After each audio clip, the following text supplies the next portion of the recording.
Chapter 337. Under old Jin's urging, Peony got out of the car first and put on her wide-brimmed hat once more. She raised her hand and fiddled with the back of her head a couple of times. Her high, knotted ponytail pierced through the top of her hat's buckle and swayed slightly. It was lustrous, bright, and beautiful, yet also appeared lively and dynamic. Right now, Luo Nan could confirm that Peony's figure was quite tall. She had the absolute figure of a model. At first glance, she could compete with his older cousin, Moya. In other words, they were more than 180 centimeters tall. This put a lot of pressure on the youth who was only about 170 centimeters tall. Fortunately, he didn't have to reveal it now. Ink jumped out from the side window, unfurled its wings, and with a slight turn, flew forward. Luo Nan saw that the elevator had stopped on the ground floor. He pressed a button with his interference force in passing, and the elevator lights lit up. The doors opened just as Peony arrived. "Thank you, Mr. Ink." Peony smiled unhurriedly, but she thanked the wrong target. However, when she smiled, the silkworm under her eye sockets became even clearer, outlining the shape of a crescent moon. The bottom of her eyes seemed to be shrouded by a light mist, misty and indistinct, making her look even more charming. Amidst her smile, Peony walked into the elevator and extended her hand to lightly brush her shoulder. "Aren't you going to take a break?" Luo Nan didn't express his opinion. Ink made its own decision. Perhaps it felt that the elevator was too narrow and that it couldn't spread its wings, so it simply landed on Peony's left shoulder. Wow, it's heavy. Be it from the perspective of species or the real world, Ink was indeed a big guy. At this moment, its two claws were hooked onto the shoulder of Peony's hunting clothes, and its wings were tucked in tightly.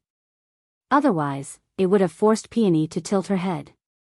The elevator went up and soon reached the 50th floor. There was a receptionist at the exit. When she saw Peony, especially the enormous crow on her shoulder, she stared blankly for a moment before coming forward to greet her. "Hello, are you Lady Peony of the Hidden Indigo firm?" Peony grunted. Her attitude was still quite adequate. When the receptionist's line of sight swept across Peony's pretty face, she was somewhat sluggish, but then her heart inexplicably chilled.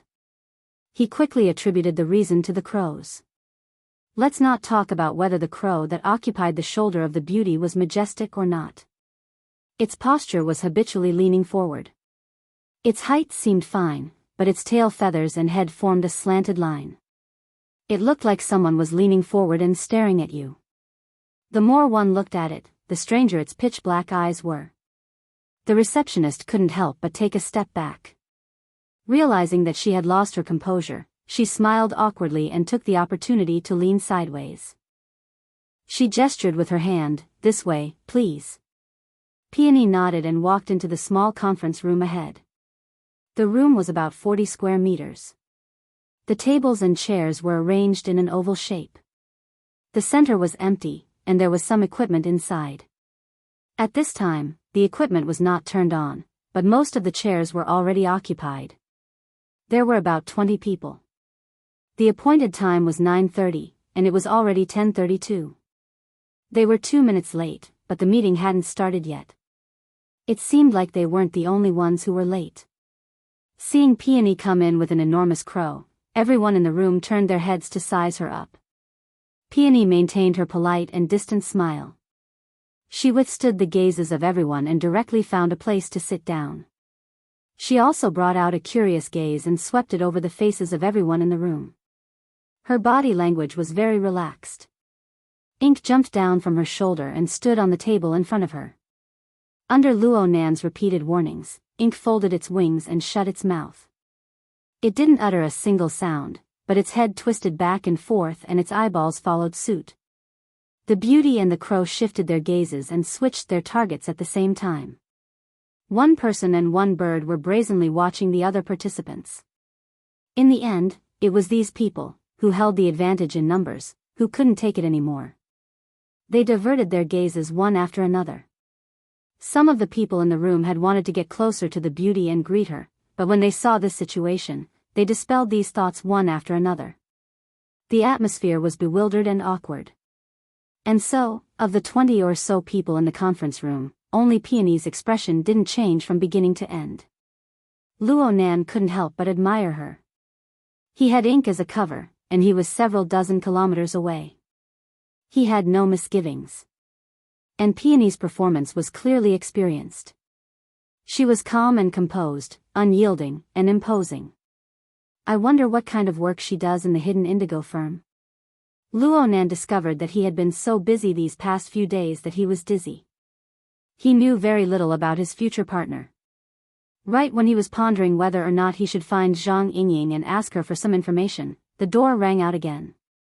Another person entered the room. After a brief pause, the person walked straight over.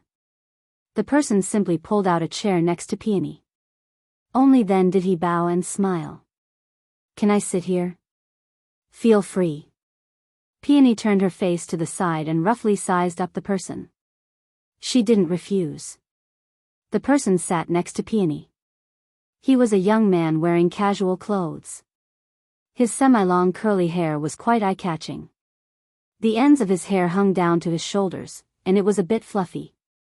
His complexion was extremely fair, and he wore an earring in the middle of his left ear. Luo Nan was certain that this bro's stylist was absolutely amazing. Not only did he not look like a sissy, he even used his hairstyle to further embellish the lines of his slightly mixed-blood cheeks. This matched his healthy physique with wide shoulders and narrow waist. He had quite a manly air, and he had the style of an aristocrat from the old European royal families. After the person sat down, he first introduced himself. "Hello. My surname is Long. I'm ranked 7th. My friends call me Long 7. I just joined this group. I'll take the liberty to ask for your name. You can just call me Peony." "Peony?" Long 7's gaze swept across Peony's cheeks. In the end, it landed on her wide-brimmed hat. "I'm guessing that you're a student of Acumen College." Luo Nan was caught off guard. Only then did he discover that he had been overthinking things. From beginning to end, he had just been conversing with Peony. Peony didn't have any ill feelings toward this handsome mixed-blood kid. A smile blossomed from the corner of her eyes. She asked very cooperatively, "What's the reason?" "Please forgive me for speaking bluntly. As an amateur team formed from students, Jungle Owl has just entered the main WCG tournament. They've only participated in the 10 days in the wilderness event. Their results are even more lackluster. The majority of their peripheral products will only be digested within Acumen College." Only now did Luo Nan notice that the wide-brimmed hat Peony was wearing had a logo in the shape of a nightingale on the front.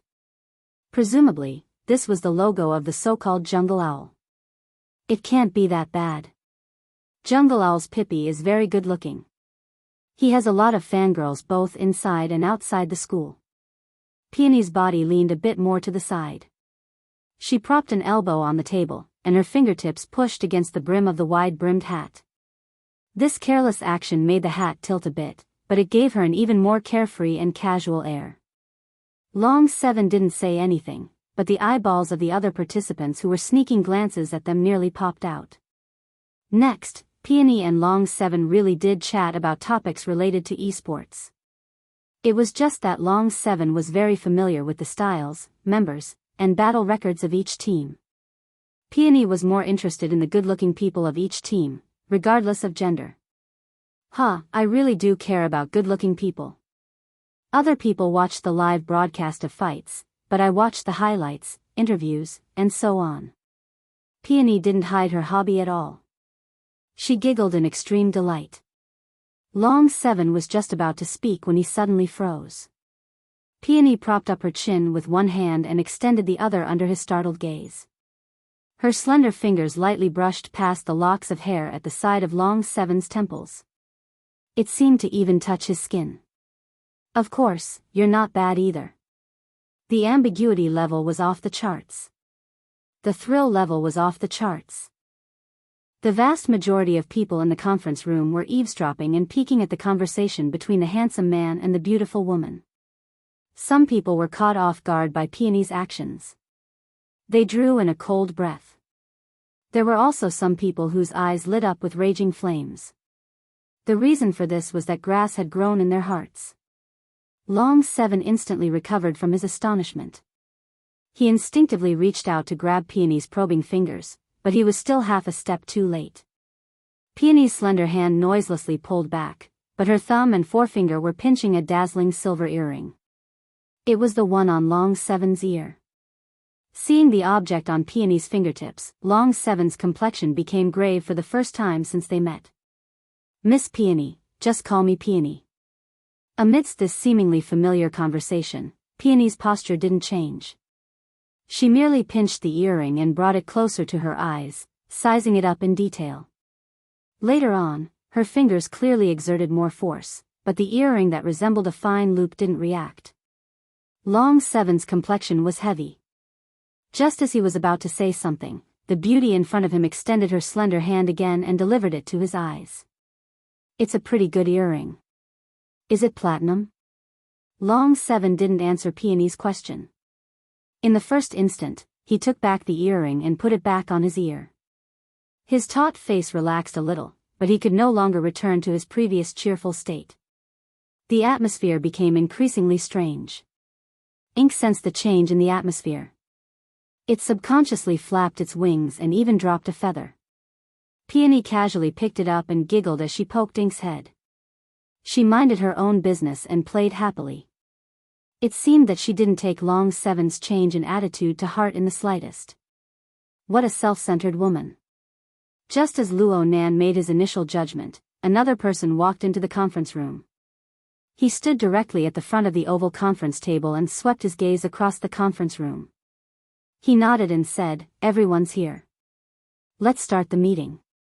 The last person to enter had an elderly appearance. He was at least 70 years old, but his posture was ramrod straight. His self-introduction was full of energy, and his voice was sonorous.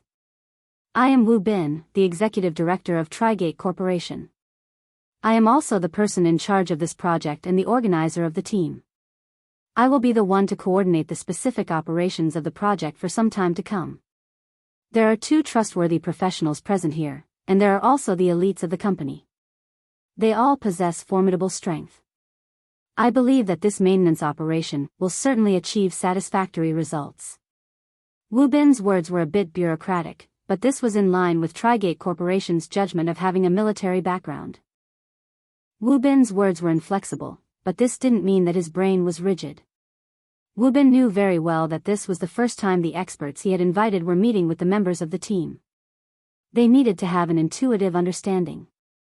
He took advantage of this opportunity to point at the subordinate beside him. "We'll start with you. Make a self-introduction." The subordinate suddenly stood up. He was just about to speak when Peony raised her hand from the middle of the conference table. Her fingertips were still holding the inky and translucent blue crow feather.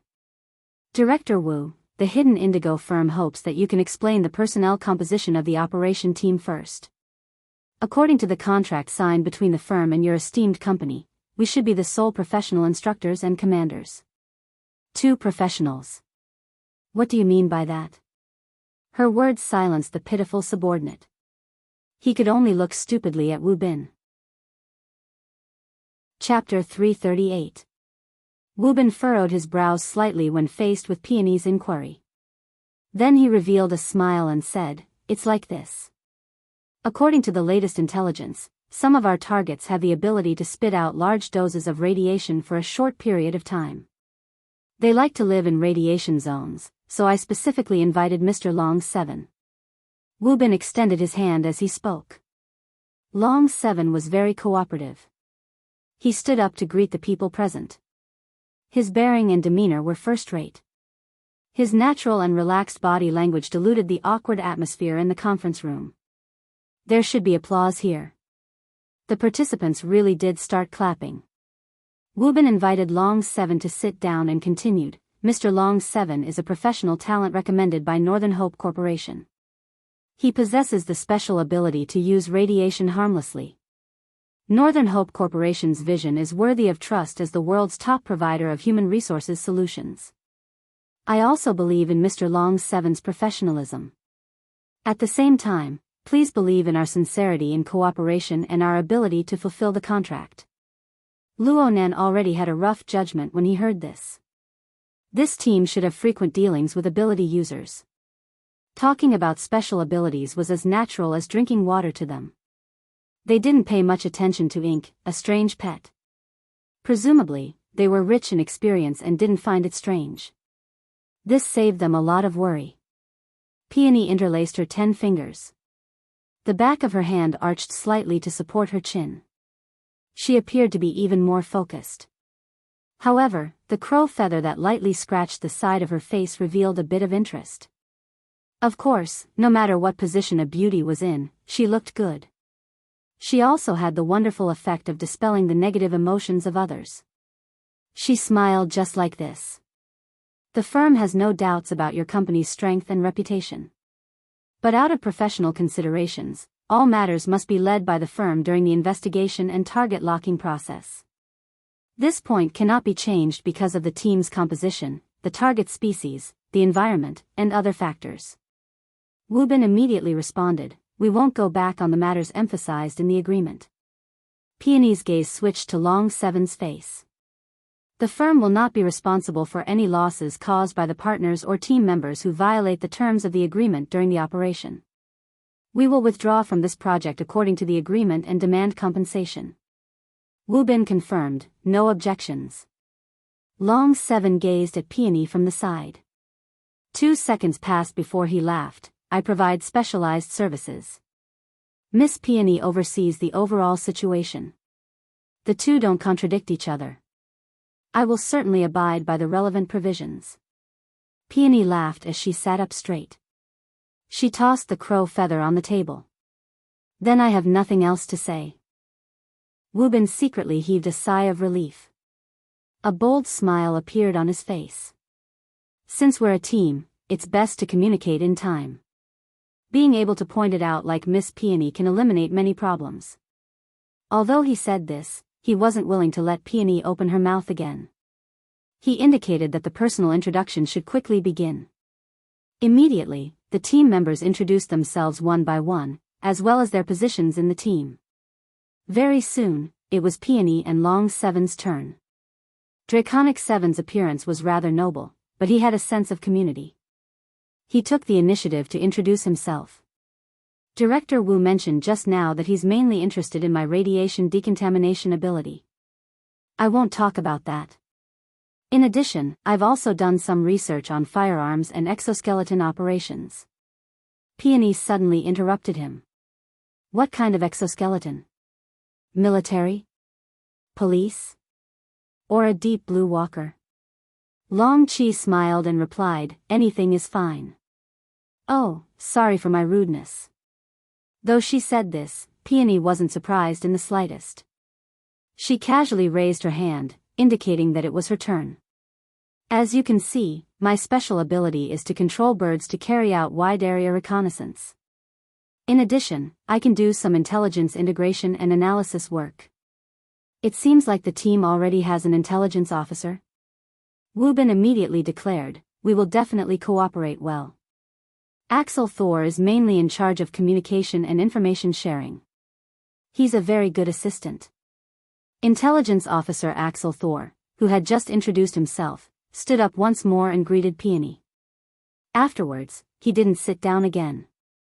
Instead, he followed Wu Bin's intentions and began to introduce the specific information of the operation project. This wasn't just a report to Peony and Draconic 7.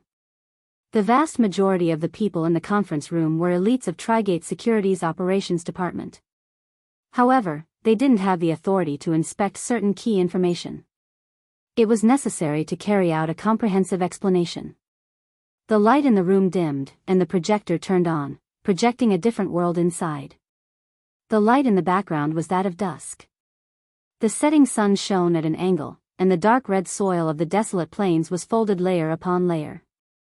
It absorbed the multicolored light, like a surging wave of blood that froze in an instant. It piled up into an uncountable number of hills and ravines, extending all the way to the ends of the world. The wilderness. Wave peaks and hills? Draconic 7 muttered. He seemed to be talking to himself, but he also seemed to be deliberately communicating with Peony. Peony turned her head to look at him. You're very familiar with the surrounding terrain of Xia City. I run around once in a while. In the time it took to say 2 or 3 sentences, the aerial image continued to push forward. At the end of the monotonous horizon, the altitude gradually dropped, revealing a blood-colored hilly region. This caused Draconic 7's words to be filled with foresight. The camera gradually locked onto the target. In the skies above the hilly region, countless black dots circled in the dusky sky. They were like a weary flock of birds returning to their nests. But when the camera zoomed in and locked onto an individual, Luo Nan's eyelids twitched even though he was far away in Acumen College's campus. The thing that appeared in the center of the projection wasn't a bird at all. It was more like an ugly and deformed bat.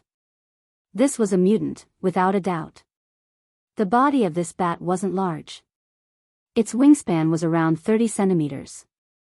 Its head was like that of a small canine. Its ears were very large, its teeth were sharp, and its eyes were blood red.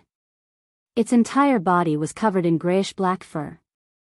The most recognizable part was the 4 claws that stretched out from the edge of the membrane-like wings.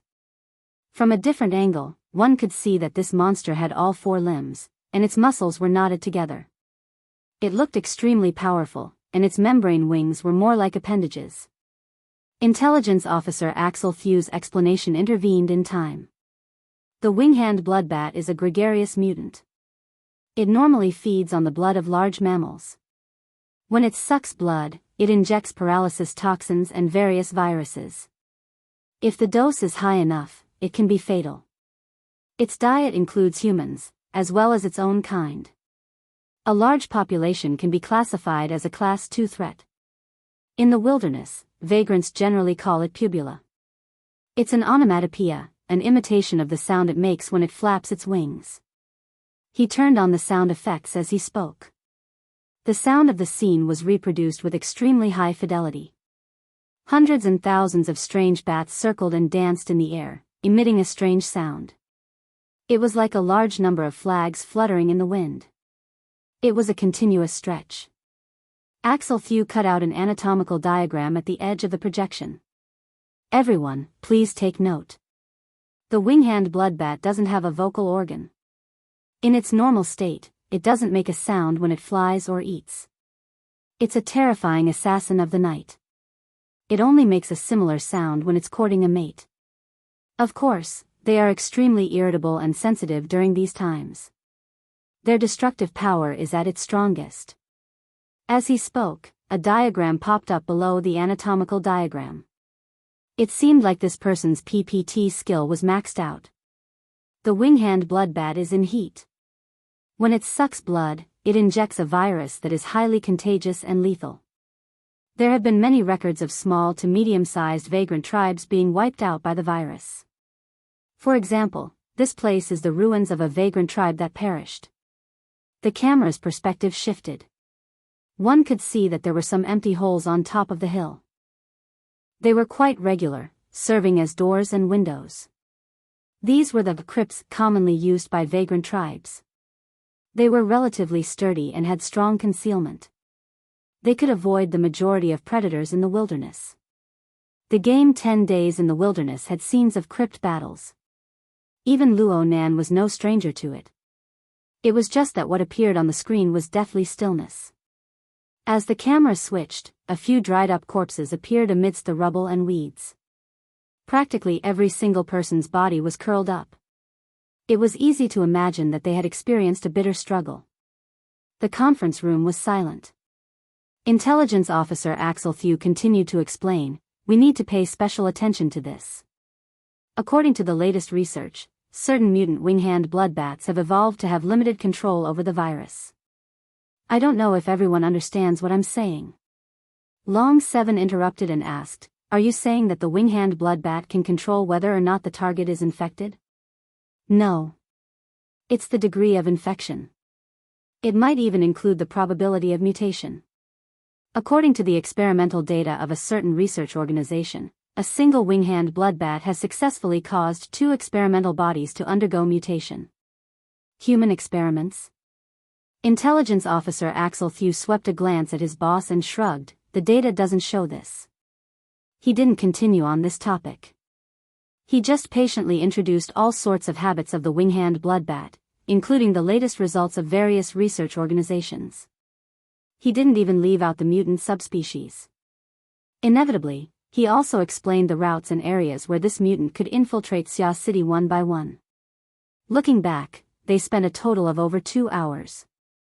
Acumen College's morning classes had ended by this time. Trigate Corporation probably felt that it was too long and tedious.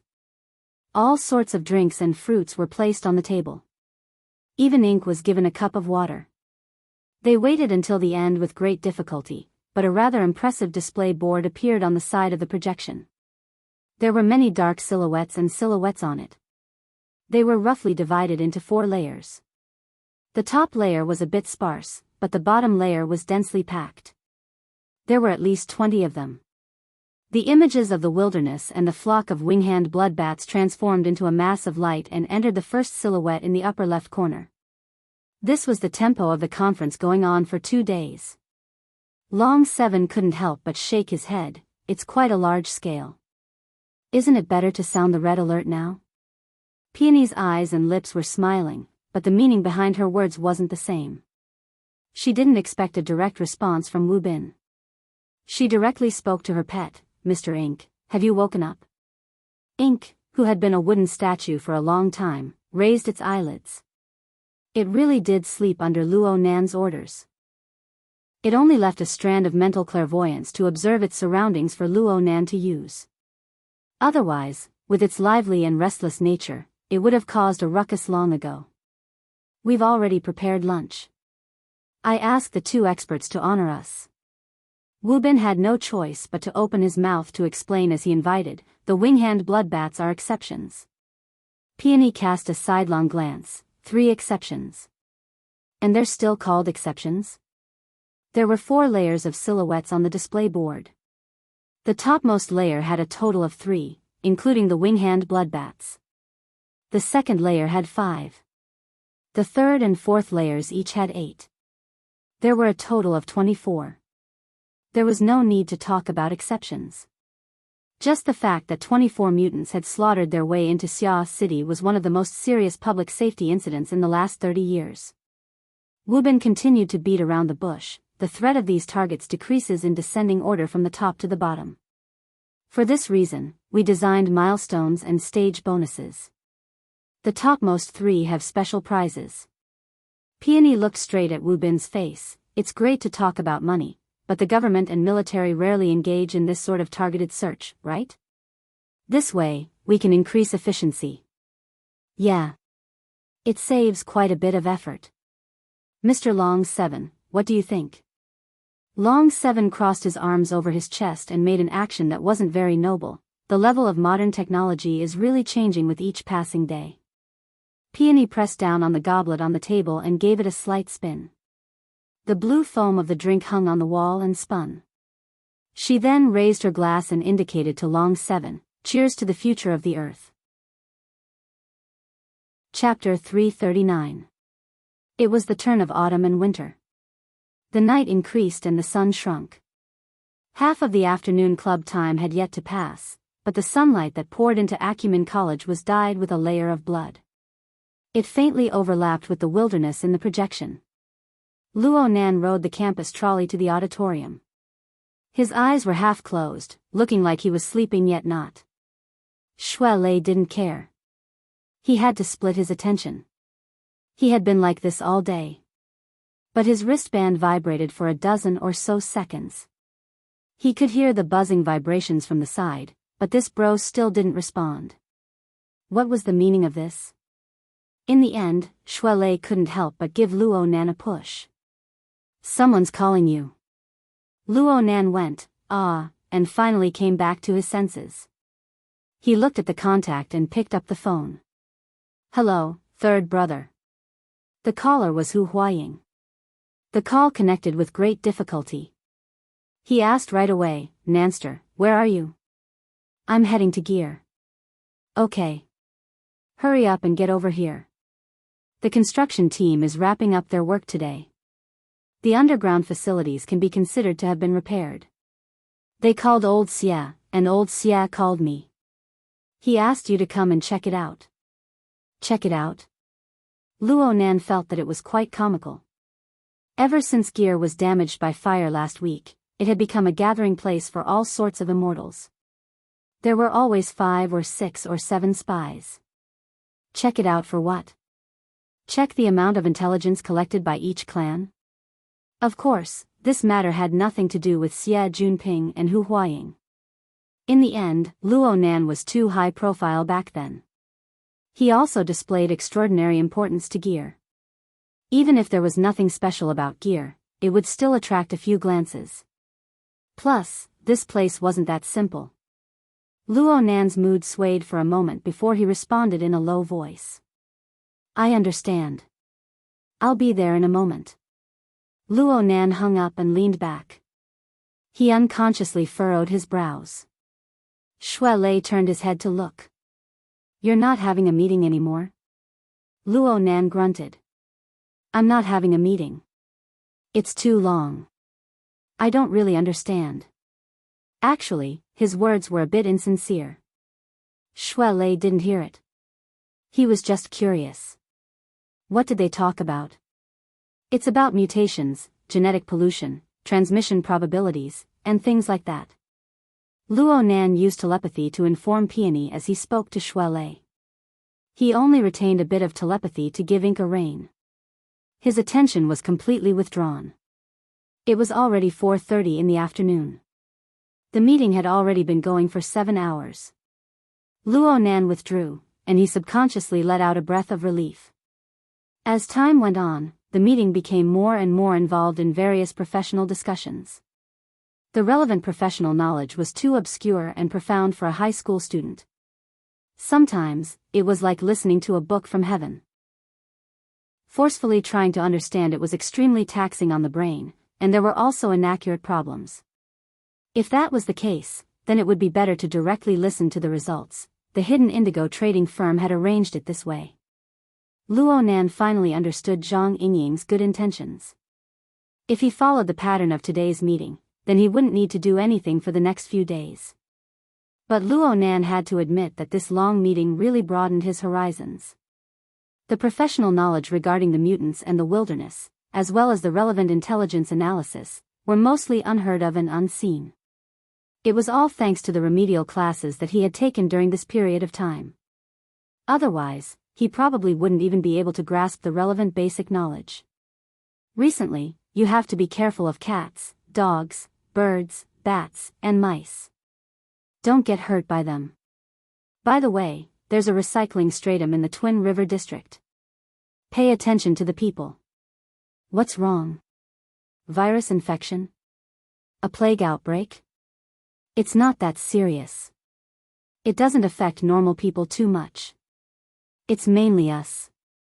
Luo Nan recalled the knowledge he obtained from the meeting and gave Xue Lei a warning. Mutants spread the virus. The stronger and stronger the infected person, the greater the probability of a mutation occurring. Ability users were the most dangerous group. Just like the storm caused by the splitting and spreading of the human-faced arachnid some time ago. Aside from a few unlucky bastards who were close by, normal people practically escaped unscathed. But many ability users of the Xia City branch were controlled by the parasite, causing a huge mess. It was an infection on the mental plane. And for mutants like the wing-hand bat, their toxins and viruses were transmitted through the blood. Enhanced fleshly body users were more likely to attract flies. Xue Lei's teeth ached from hearing this. He grimaced in pain and couldn't help but ask for a few details. Luo Nan acted as the translator. He told Luo Nan the information he knew and selected the ones that were directly related to himself. He only requested that Xue Lei not spread it further and that he remind his family to be careful. It was fine for them to immediately contact the society if any symptoms occurred. Biohazard crisis, huh? Did the city hide it like this? If you didn't say it, there wouldn't have been any news at all. Oh right, is there a problem with you saying these things? I did sign a confidentiality agreement. Luo Nan laughed and waved his hand. The agreement clearly states that the hidden indigo firm and its shareholders have the right to know and follow up on relevant developments. They also have the right to notify relevant stakeholders at their discretion. But it shouldn't cause any social impact. Isn't that fine? Social impact? Shui Lei didn't quite understand. Don't go on the various authoritative media outlets. Rumors don't reach a certain scale. This should be fine. Shui Lei let out a sigh of relief, but he couldn't help but laugh in spite of himself. This agreement isn't worth a fart. It can be considered an unequal agreement. This clause was indeed extremely vague. If one were to force the words out, then the scope of knowledge could be expanded limitlessly. The Xia City branch was a shareholder of the hidden indigo firm. It was also a relevant public welfare party. And Shui Lei was also a member of the society. There was no problem in terms of legal principles. It was unknown how many times Peony had used this sort of method in the meeting to torment Wu Bin to the point where he wanted to cry but had no tears. This was another harvest of Luo Nan's today. Aside from professional knowledge, it also included methods and techniques for handling matters.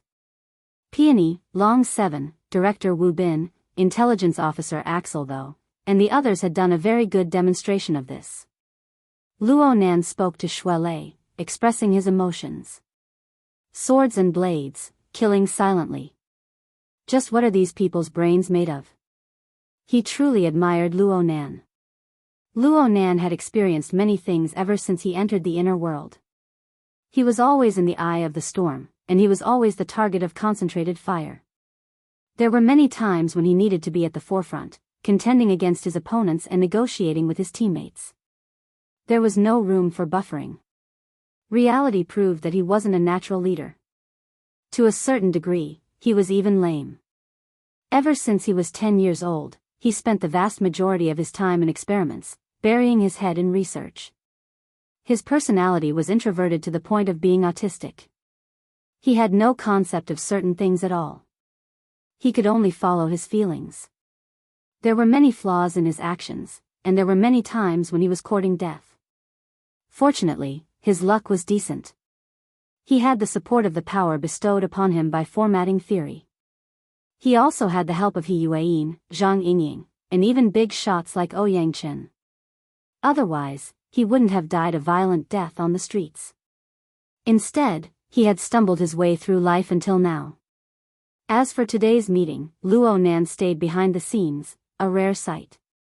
Only a strand of his mind was tied to ink. He kept his mouth shut, only bringing his eyes and ears. His experience along the way was truly pure observation, and he truly benefited from it. This was especially true for Peony and Long 7. Peony had a strong ego, but she was very good at using her beauty to conceal herself. Long 7, on the other hand, was a needle hidden in silk. His sharp and arrogant aura was hidden under his confident and noble words and actions. The two would sometimes oppose each other with equal harshness. Sometimes they would cooperate closely. Even a seasoned character like Wu Bin was brought into the rhythm of the entire meeting. The title of team leader had long since ceased to exist in name. The attraction of this sort of scene was much stronger than the dry classroom teaching. Peony and Long 7 were both in their 20s, but their reserves of knowledge, their behavior, their words, and even their personalities made Luo Nan feel that it was wonderful. He was very envious, and perhaps even a bit inferior. There was a difference of 6 or 7 years in age. Was the difference that big? Would he be able to reach this level if he trained for another 6 or 7 years? All right, it seemed like there was a glimmer of hope. Another call came in just as Luo Nan was describing the situation in the meeting to Shui Lei. This time, the call came from a different channel. It was a vibration from the Hexier. It was Zhang Yingying. After the call connected, this sister excitedly cut to the chase and asked, "Did you shock them?" Shocked. Luo Nan sighed from the bottom of his heart. Your firm is full of elites. That Peony is really amazing. She seems to be from our school. Hey, you jumped into the sea to catch lobsters. Now you're being modest? Don't just praise others. What about you? Me? What else can I do? I was just pretending to be a crow there. Crow my ass. I think you're the one who's lost your mind. Bro, you're the core of this project, okay? It doesn't matter if they're elites or not. If you don't say anything, are they playing hide and seek in Xia City? Zhang Yingying's mood drifted erratically. She had been laughing and joking earlier, but now she was resentful that Luo Nan didn't live up to her expectations. The firm outsourced this project to you because of your mental sensing ability. All the work revolved around you. If our firm wants to finish the work, we might as well throw the money into the sea. At least we can hear the sound of it. Luo Nan didn't know how to respond. This was different from their previous bickering. Zhang Yingying was completely standing on his side. She had said everything that needed to be said. It would be a bit rude for him to refute her. He was silent for quite a while, but Zhang Yingying let out a sigh. She slowed down first. I'm not blaming you. I just feel that this opportunity is very good. It's more or less tailor-made for you. You handled things like a game. You can't treat the invasion of mutants as child's play. Describe. I'm just describing, okay? Haven't you noticed? Your biggest problem is that your heartstrings are too taut. Isn't it just searching for mutants? With your mental sensing ability, you're pretty much the only one in Xia City. Aside from the boss and the president, no one can do it better than you. This is your profession, your domain. You're the authority there. If you don't put on airs now, when will you? Oh my god. Luo Nan's silence spoke volumes. Zhang Yingying couldn't help but look up at the sky and let out a long sigh. You were at Frost River Reality and Ocean Sky Cloud City. Your performance was pretty awesome. You blocked people until they went crazy. You tricked people until they vomited blood. You killed people until they were completely annihilated. You were freaking godlike back then. It's only been a few days. How come you're shrinking more and more? I'm not shrinking. Luo Nan wanted to clear his name. Yes. You're an old man, but you can't keep it up all day long. Is your brain short of blood? Zhang Yingying's mouth was like a machine gun. She suddenly fired shots. Relax. Relax your mind. What are you nervous about? Are you afraid of losing face? Don't talk about your authority. Even if you're a bit flawed, you don't even show your face. So what if you're wrong? That crow is called ink, right? It's just a mask. With it blocking the front, no one knows who you are. You can laugh, you can curse, you can cry, and you can make a fuss. As long as you don't tell them, who will know? Chapter 340. Zhang Yingying stuttered a bit when Luo Nan really asked.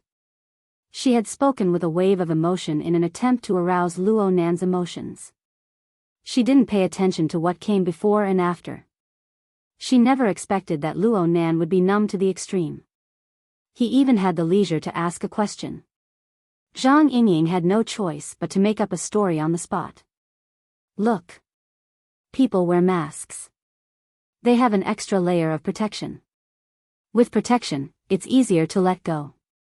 Isn't there a school of performance that lets people wear masks on stage? That way, the expression of the body is more important. You don't need to worry about your face or your appearance. The audience will naturally imagine things. Isn't it said that imagination is more perfect than reality? Zhang Yingying's logic was already a complete mess when she spoke to this point. Even she had to cover her face. But she never expected that Luo Nan would really be led into the ditch by her. So you're saying that this is a performance and I'm going to manage a new image? This will reduce the pressure? The power of his imagination had exploded. Zhang Yingying's collapsed logic was inadvertently salvaged by Luo Nan. She immediately seized the opportunity and fiercely nodded from the other side. Yeah. Do you see those trolls online? Many of them have high incomes and high education levels. Normally they appear virtuous in front of others. But when they go online, they create sock puppets everywhere. Their mouths are full of shit. This is their way of venting and relieving pressure. Think about it. This is human instinct. Your behavior online is certainly different from your own personality. Luo Nan seriously recalled his online life. Then he answered, there doesn't seem to be any difference. Zhang Yingying took a deep breath. Then she spat out word by word. She gnashed her teeth. Then learn. Learn how others vent. Learn how to let go. Otherwise, you'll collapse sooner or later if you keep being this nervous. You don't need to think about anything else. In the entire firm, only the boss and I know your identity. Even Peony doesn't know? Of course she doesn't know. She's a newcomer, a newcomer? What does she do in your firm? What else can she do? The boss just discovered her recently. He hasn't arranged any specific tasks yet. It just so happens that there's this project. Let her cooperate for a bit. Luo Nan felt as if his heart had been stabbed with a knife. Not only did he not relax, he became depressed. Newcomers are this amazing. What did she do before? Zhang Yingying was getting impatient. That's because the boss has a good eye. He seems to have been observing for a while and only recently recruited him. She's not from the society, nor is she from the church. She has nothing to do with the military. God knows where she came from. She's so mysterious. Oh right, don't let her scare you. She's just an assistant and a messenger. The real decision maker is you. Luo Nan really wanted to say, you wouldn't think this way if you were participating. But he suddenly felt that something was wrong when the words reached his mouth. It was the same topic, but Zhang Yingying's emotions were much more intense than last Sunday. She was obviously not calm. As soon as this thought arose, the words that came out of his mouth also changed. You don't like this peony too much? Zhang Yingying fell silent. Luo Nan recalled Zhang Yingying's attitude and suddenly realized, you can't be fighting for favor. Jealous of a newcomer? Go to hell. Zhang Yingying was really angry and hung up the call. Luo Nan grunted, but his judgment became firmer. He could judge from Zhang Yingying's character and words that she should have a very special position in the hidden indigo firm. She was doted on by Her Majesty Empress Wu. And the newcomer Peony had suddenly appeared. Her conduct was very brilliant, and her abilities were very strong. She probably gave Zhang Yingying a sense of crisis. These thoughts were very subtle. Perhaps Zhang Yingying herself didn't even realize it, but Luo Nan had rashly pointed it out. Honestly speaking, this was very rude. Hanging up the call was a light punishment. It was good enough that she didn't blacklist him. Luo Nan scratched his head. He began to have a headache about how to apologize to Zhang Yingying. But in the end, he wasn't someone who could speak well. In the end, he could only leave a message on the psychic wave network, I misspoke. I'm sorry. Also, thank you. I understand. Luo Nan assessed himself. The first few words were very clumsy, but they were very sincere. But the last few words had a fake meaning. Understand? The reasoning was clear, but his thoughts were far from clear on how to do it. Most of the time, Luo Nan felt that doing these things didn't have much meaning. Relax? Would relaxing make those enemies who were eyeing him like tigers let go? Would it make his pursuits materialize? If he had the time to mull over this matter, it would be better to calm his heart and do a few more exercises. Suddenly, someone in the car let out a low cry. A muffled bang followed. Something smashed heavily against the car window. This brought about a new, even louder cry.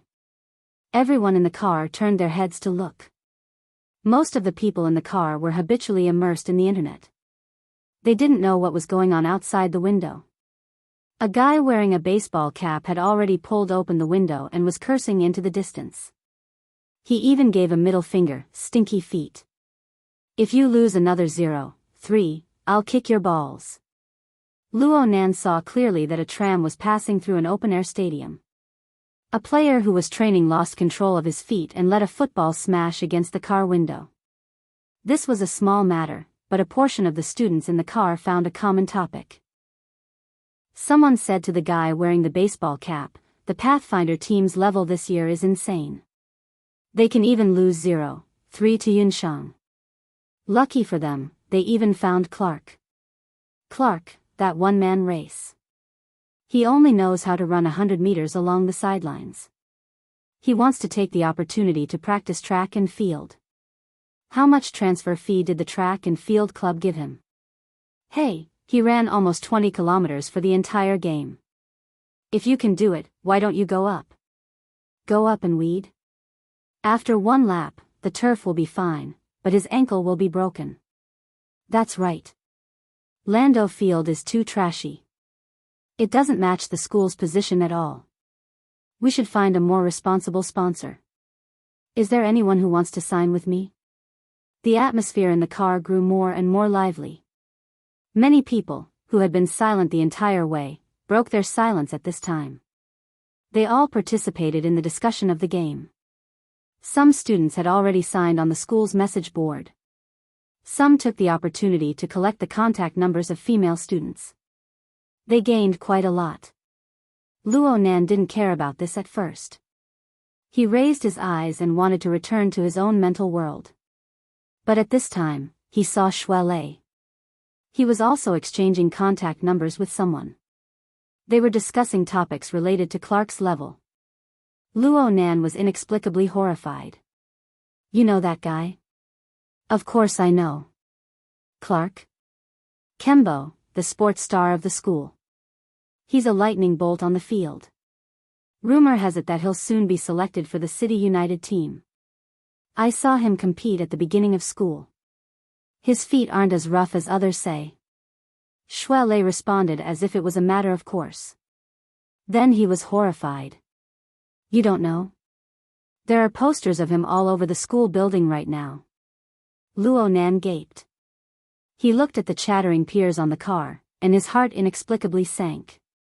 Several seconds later, he opened his mouth and asked, "You know what a jungle owl is too?"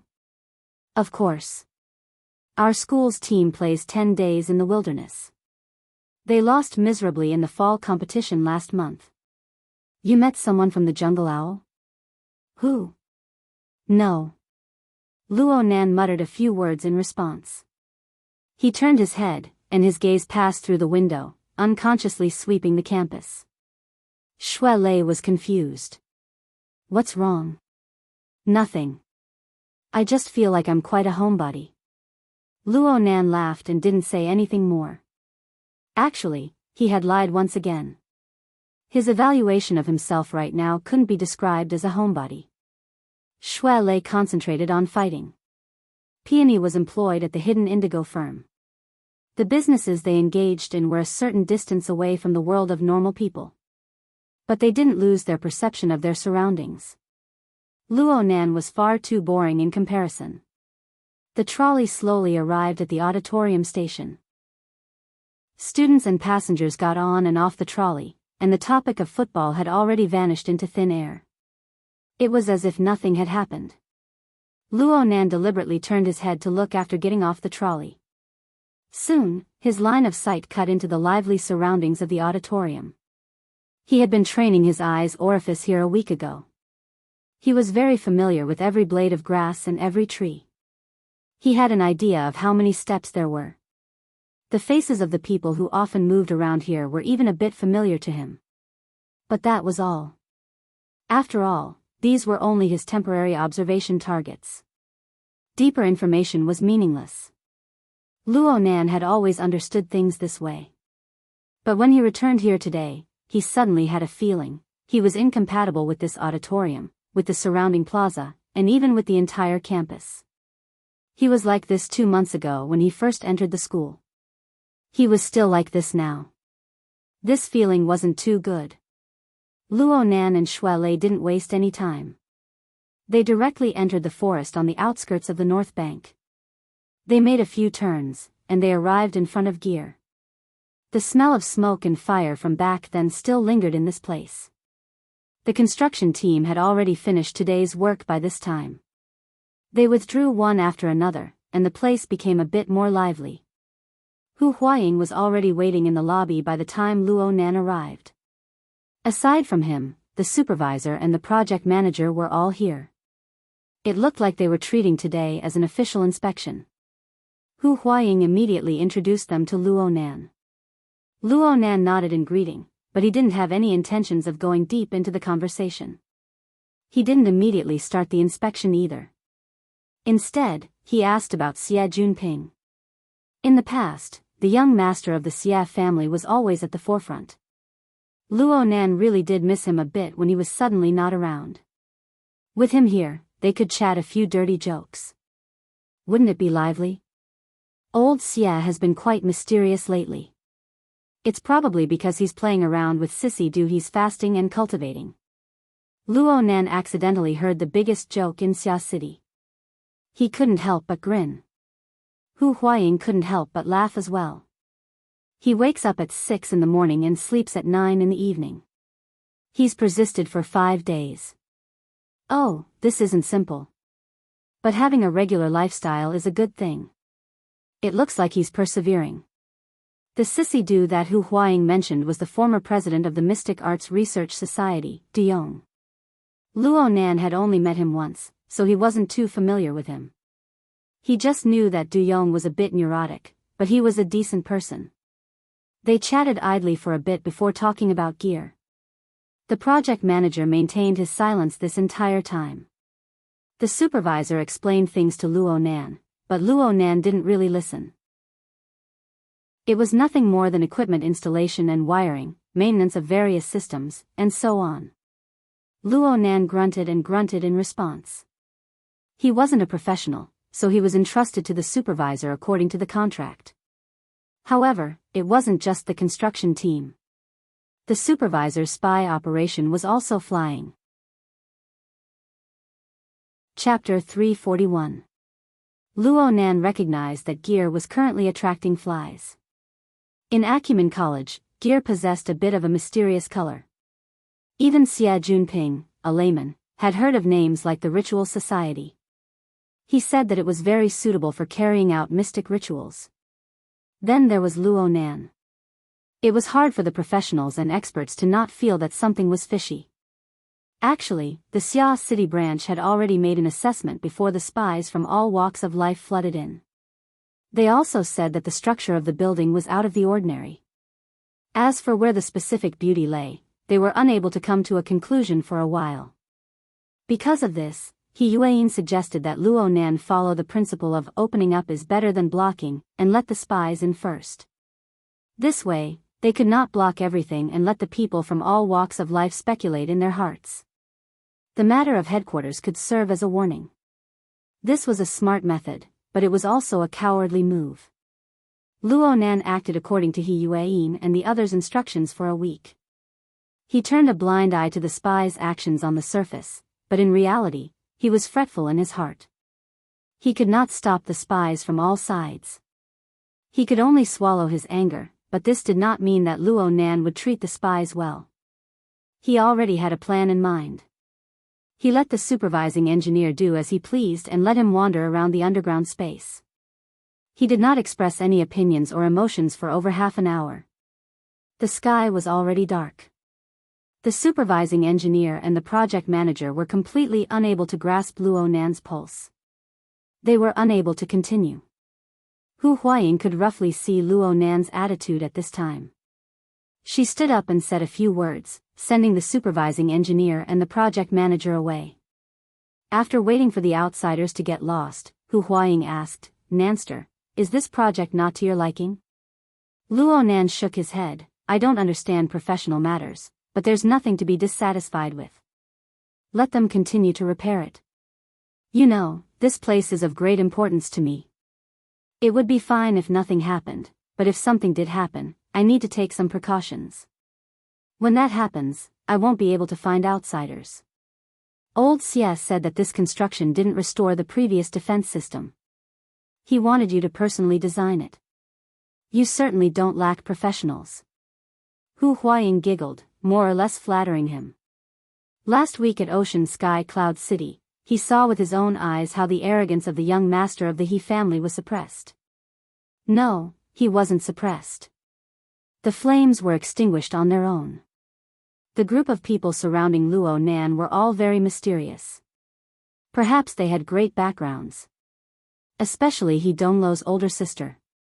According to their later understanding, she really was He Donglo's older sister. She had just retired from the special forces and returned home. Who would have thought that she and Luo Nan would play together? In the past, she was a bit puzzled by Xie Juanping's attitude of trying to befriend Luo Nan in every possible way. But now, it was different. If he was given a chance, he would be 10 times more enthusiastic than Xie Juanping. No matter what was said or done, the Xie family was still the #1 business group in Xia City. The Hu family was a level lower. If the Hu family worked hard to catch up, it wouldn't be an exaggeration to say that the Hu family worked 10 times as hard as they could. At this point, he had another thought.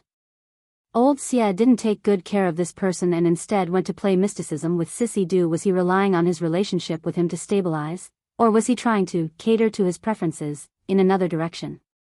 While he was thinking, they walked out of the fire escape and entered an open space. The light was dim. There were no lights to illuminate the place. A dark and gloomy sky hovered above their heads. Hu Huaying had been leaning here for several days now.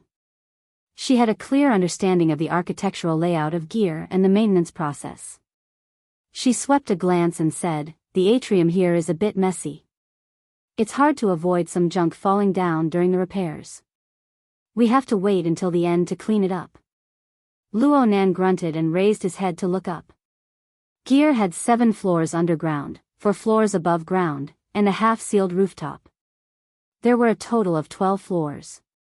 Right now, they were on the lowest floor, looking at the ceiling of the atrium that was several dozen meters high.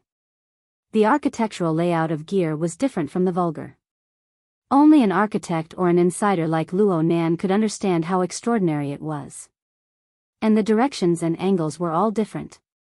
However, for many people, the deepest impression they had of gear was the almost paranoid circular, stacked nested structure inside gear. And the most eye-catching of the series of structures was the perfectly straight atrium that connected all the floors before Luo Nan's eyes. The atrium of gear was different from most similar structures. The atrium of gear was located on the westernmost side of the building. Its edge was the outer wall of the building. Its height exceeded 50 meters, and the area it occupied wasn't small. If the lighting wasn't turned on and the angle of sunlight wasn't suitable, the pitch-black hole would be very frightening when looking down from above. Thinking about it in a crooked way, this was a good place to commit suicide. The outer wall of the atrium was surrounded by high-strength bulletproof glass, most likely to prevent similar situations from occurring. Every floor didn't leave a single gap. Jumping down really required skill. Luo Nan stood at the bottom of the atrium and raised his head to look at the sky. He could see the evening sky. The dusky sky was smeared with colorful paint. Aside from a sliver of the setting sun, the only thing that could be seen was the lights of the metropolis. The atrium had a diameter of 12 meters. It was already extremely spacious, but due to the height issue, it appeared rather slender no matter what angle one looked at it from. Only when one reached the bottom and personally experienced it would one know just how enormous this space was. Luo Nan smiled at Shuelei. "You can train here every day. The air isn't stuffy, right? When it rains, you can seal off the rooftop. It's more convenient than outside. I can give it a try." Shuelei grinned. He had been treating himself as a bodyguard ever since he entered gear. He didn't utter a single word and was extremely vigilant. He even operated the testing equipment provided by the society in secret, in case the construction team left behind some things that couldn't see the light of day.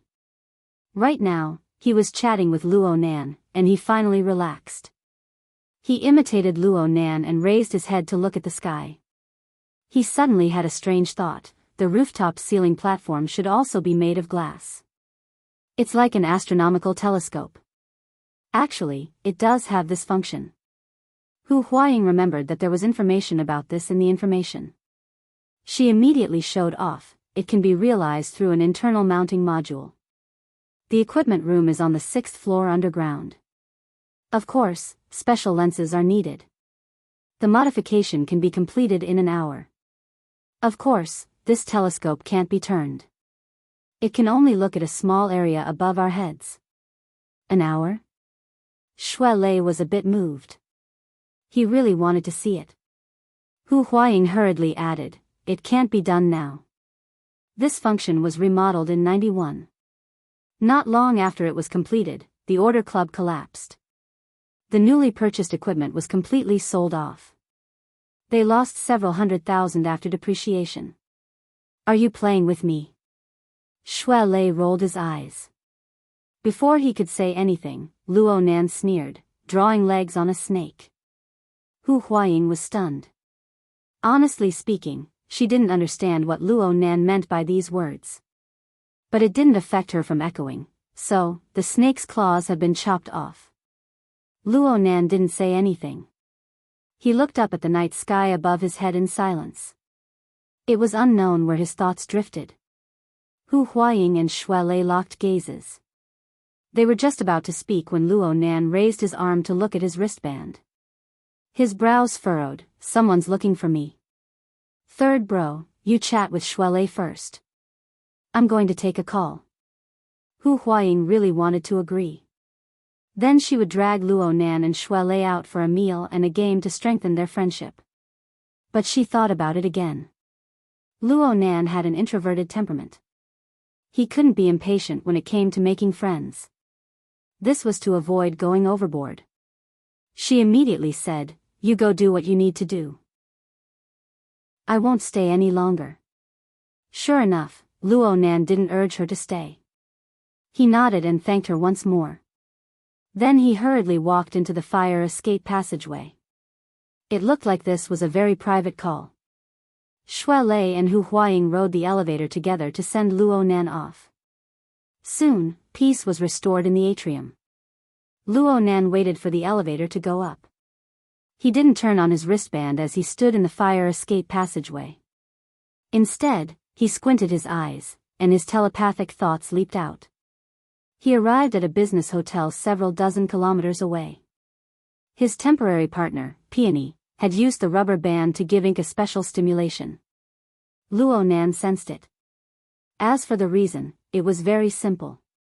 The meeting was adjourned. Luo Nan looked at his watch. It was around 6 o'clock in the evening.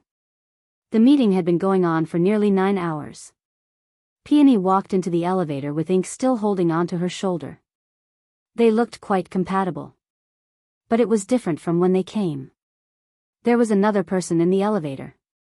It was none other than Long 7. The two didn't have any intentions of communicating further. Long 7 was paying more attention to Ink in the elevator. He exited the elevator and went to the underground parking lot. He walked straight to the front row of parking spaces. There was a supercar there. It wasn't low-key at all. Luo Nan vaguely remembered that this was where old Jean parked his car. Where did the man and the car go? Old Jin's commoner SUV drove in right when he was baffled. It flashed its lights twice and stopped in front of Peony at the elevator entrance. Clearly, he hadn't waited a day in vain. He had bought a Big Mac from who knows where, and he was eating it with relish. Peony let Ink go to the front passenger seat while she sat in the back. Old Jean opened the window, dispersing the smell in the car. Then the car started, but he heard Long 7 call out at this time. "See you tomorrow." Peony waved her hand rather reservedly, and the car soon drove out of the underground parking lot. Only now did Peony get down to business. She spoke quickly, "The meeting will continue tomorrow. I will send the relevant information and meeting records to the internal cloud space. Please check and receive them." Luo Nan actually wanted to seriously ask about the situation at the meeting, but he thought of Zhang Yingying's previous attitude. He hesitated a bit, but in the end, he didn't say much. The car entered a state of silence. Now it was old Jin's turn to ask, "Where do I get off?" Luo Nan remembered that Peony seemed to be someone from Acumen College. It was impossible for this woman not to be suspicious when he got off the car with her. Since the firm couldn't hide his true identity, He might as well play it to the end. I'll leave once we're out of the parking lot. Then see you tomorrow. No one exchanged pleasantries. They waited for the car to drive onto the main road, and Ink jumped out of the car. It spread its wings and flew into the night sky. At the same time, Luo Nan logged into the cloud space over at Gear. He looked through the meeting records. He had gotten the relevant documents from Trigate Corporation. This company did things fairly properly. At the very least, the meeting records were clean and clear. Peony even marked them one by one, highlighting the key points. Luo Nan really didn't know where she got the energy and time. Aside from the information, she even wrote a short report, introducing the situation of the participants. The focus of attention was naturally Long 7. Peony had already come to a preliminary conclusion, but the point of entry was that fashionable ear. In Peony's report, the earring was made from some sort of superplastic memory alloy material. It could greatly deform under high temperatures. It was a mechanical key favored by burners. In other words, Long 7 was very likely to be a deep blue walker. Plus, this person was relatively familiar with Xia City. He also had the special ability of radiation decontamination. Peony had already locked onto her target. Chapter 342. It had only been a few hours, and he had been skinned? Luo Nan grinned and looked at Peony's report in detail. The report simply indicated that Snake 7 had once appeared in the Society's operation to rescue Roy 1. Of course, he was on the opposing side of the Society. Luo Nan didn't have a deep impression of this person. After all, 7 or 8 deep blue walkers had gathered that night, and there were many casualties. Only the heavens knew who was who. The only memory he had was a review report after the operation. There was this code name on it, representing that this person was deeply involved in the conflict. That was all. Right now, Luo Nan didn't have emotions like, so it was him. His attention was a bit distracted. Thinking deeper, there was no reason for this Snake 7 or Dragon 7 to not use similar methods when they returned. The focus of their analysis was certainly Peony, but as an eye-catching symbol, Ink, the giant crow, would most likely be used as a starting point. Could it be concealed? Ink was quite high profile that night, especially in the first half of the night. There were more than 1 or 2 eyewitnesses in the underground fighting arena. As Luo Nan furrowed his brows in thought, a refresh symbol appeared in the cloud space document. With a light tap, the entire document was updated. The amount of text instantly increased by quite a bit. Upon closer inspection, there was even more detailed information regarding Snake 7 listed out in the document. So Luo Nan knew that Snake 7 was a very talented ability user, but he was determined to become a deep blue walker. He joined Quantum Corporation of his own accord and became a special model tester at a young age. Later, he strongly requested to join the operation team and transferred to the Sky Blue Security Company. As for what his personality was like, how he handled things, and how his family relations were, they were all covered in the document. Luo Nan originally thought that this character was quite mysterious, but in the blink of an eye, he was exposed to the light of day. There was practically nowhere he could hide. Strands of cold air seeped through Luo Nan's teeth. His heart felt cold. He withdrew from the cloud space, his mind a bit chaotic. But one thing was very clear. With his current fame, special position, and use, every intelligence agency would absolutely not let him go. One small clue would reveal the general trend. From the perspective of Snake 7's fate, perhaps every intelligence agency had a document regarding him on their desks right now. They were constantly updated. Each and every one of his actions would be like Snake 7's. He would be completely exposed to the eyes of others. There would be no more secrets to speak of. Luo Nan stood at the bottom of the atrium in a daze. A few dozen seconds later, his wristband vibrated. Shui Lei called. I'm training in the open space in front of Gear. Just give me a shout when you get home. Oh. Luo Nan responded subconsciously. Then he came back to his senses and expressed his refusal. It's already dinner time. You can go back. You don't need to wait for me. School had already ended. The reason Shuelei said this was because he understood Luo Nan's pace of life. Luo Nan's training time was around this time every day. He needed to attend classes and study, so he made up his mind to stick to it. It's so boring to go home alone. It's better to go together. Luo Nan spat, then we'll separate at the school gate?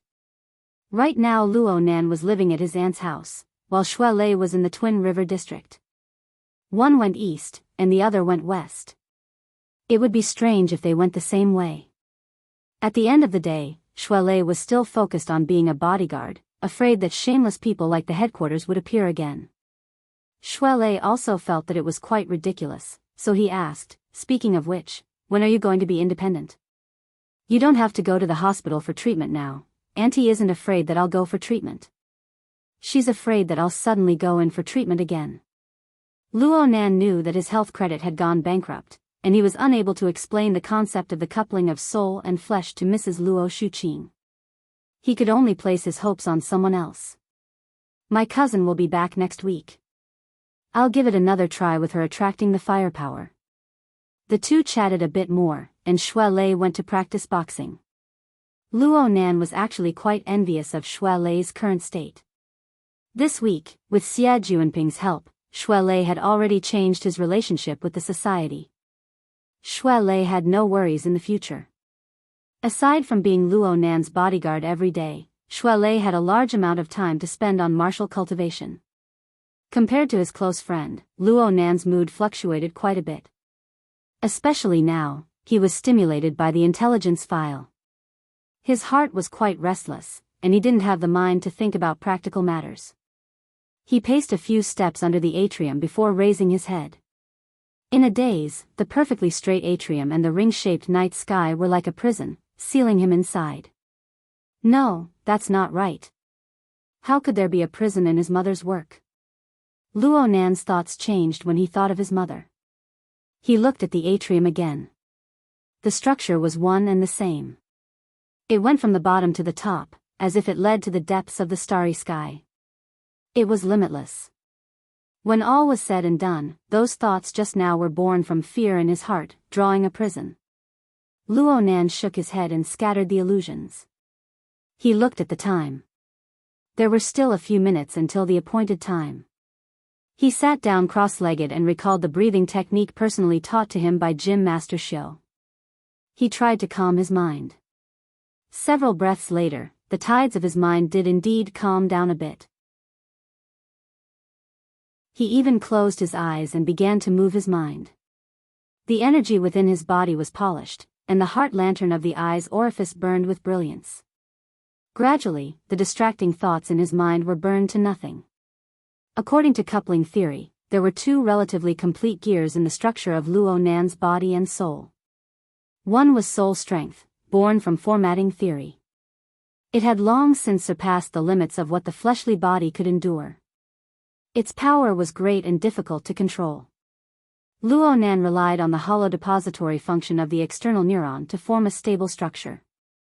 Even so, it overflowed outwards at every moment.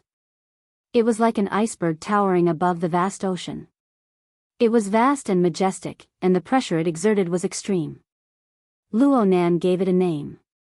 It was called the God Gear. The other was the structure of the eye's orifice. Xiu Xinyu imparted a technique that relied on the natural wonders of the human body. It also happened to borrow Luo Nan's special circumstances to construct a brand new medium for transferring and refining soul strength. It formed the heart lantern of the eye's orifice and stimulated the potential of the human body. Luo Nan called it the body gear. According to Gym Master Xiu's words, the cultivation of the eye's orifice was only a beginning in the cultivation of the fleshly body. Compared to the towering iceberg and vast ocean of the God Gear, the eye's orifice could only be described as a small reservoir. It played an auxiliary role. The God Gear and the body gear built an embryonic order frame within Luo Nan's body. They meshed with each other through the method of coupling, influencing each other. Though the frame was formed, it was still simple and crude. It relied more on external objects. Without the suppression of the external neuron, it was guaranteed that Luo Nan would be instantly faced with a calamity. Even with the external neuron suppressing him, electricity and fire flowed between the god gear and the body gear. Their energies clashed, and several thunderclouds and storms swept through every day. It was hard for outsiders to understand the suffering within. It was precisely these dangers hidden deep within Luo Nan's body that left no leeway for trial and error. There were no sentiments to speak of. They forced Luo Nan to use the most focused attitude to carefully cultivate his foundation, to fix the fragile balance bit by bit. As long as he began to cultivate, all trivial and distracting thoughts would be annihilated into a puff of smoke. It was quite worthwhile to use them to dispel negative emotions. Luo Nan no longer had the concept of time once he entered the meditative state. Fortunately, Luo Nan remembered that he still had training classes to attend. He only did a bit of maintenance on the structure of the eye's orifice. He dissolved the overly powerful interference power of electricity and fire, and then he finished his homework. His senses were exceptionally sharp when he entered the meditative state. His mind was tranquil, and all the surrounding information entered his mind. He felt a marvelous sound seep into his ears. It was like the fine ticking of the minute and second hands of a clock. It rotated in circles, without beginning and without end. Luo Nan was not surprised at all. From his perspective, this was the breathing of gear. The building had 12 floors above and below the ground. Especially on the ground, including the atrium, there were 15 main halls. It was like a well-adjusted machine. Every part worked smoothly, and the teeth meshed together. Only then could there be such a harmonious rhythm. From Luo Nan's perspective, this was the sound of nature. It was the reward for his earnest cultivation. He subconsciously wore a smile on his face as he listened to this clear and orderly rhythm. However, just a few seconds later, there was a noise that made a sizzling sound. At first, it was just a single noise that suddenly affected the beat. But a few seconds later, the noise arose one after another. It was like the sudden insertion of dry and hoarse croaks during a band's performance. The noise rose and fell at random, turning a perfectly good performance into a nightmare. Luo Nan suddenly opened his eyes. The sound of nature was no longer there, but the noise still existed. It was layer upon layer of crisscrossing radio waves. The source came from every corner of the building. Cameras, bugs, optical cables, antennas. There were all sorts of forms. They gathered all sorts of information and transmitted it out. They were like pairs of cold and gloomy eyes, spying on Luo Nan's every move from every angle. It was like he was in a prison.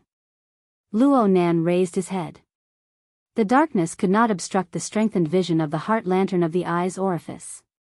Separated by the integrated glass, a certain burglar camera on the 3rd floor of the basement was pointed at him. It was done openly. There was more than one monitoring device working in the surroundings. Luo Nan pursed his lips. He wanted to get angry, but he inexplicably felt that this was absurd and ridiculous. The corner of his lips unconsciously curled up. He was just worried that Long Seven's misfortune would fall on his head. He never thought that his thoughts would become a prophecy. Hey, hee. What should come would come. Luo Nan squeezed out a dry voice from his mouth. The negative emotions that he had just dispelled were like a storm that suddenly descended. Rolling thunderclouds crackled as they assaulted his mind. Bang! The burglar camera on the 3rd floor of the basement exploded into pieces. Similar shattering sounds rang out from every corner of the building at practically the same time. Of course, there was also the muffled sound of tripping brakes. Direct methods brought about crude consequences. The sparse lighting within the building of gear was instantly extinguished. Then the central control system operated spontaneously, activating the backup circuitry. But unfortunately, it failed. The listening devices were so concentrated that even the backup system was hard-pressed to escape. Luo Nan stood within the darkness, coldly feeling everything. But then Shuelei's phone call came in the next moment. He was so nervous that his voice changed. Report your location. Mentally connect. I'm fine. Luo Nan didn't know how to explain things to Shui Lei. His wristband vibrated once more, and the central control system activated manual operation mode. It asked him if he wanted to use the maintenance robots to carry out emergency repairs. Luo Nan agreed in passing and found a reason: the quality of those people's work is abysmal. Yeah, that's it. And at this time, the hex ear vibrated.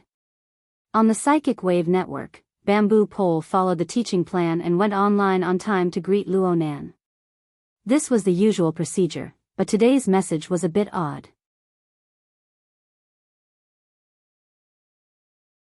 Chapter 343.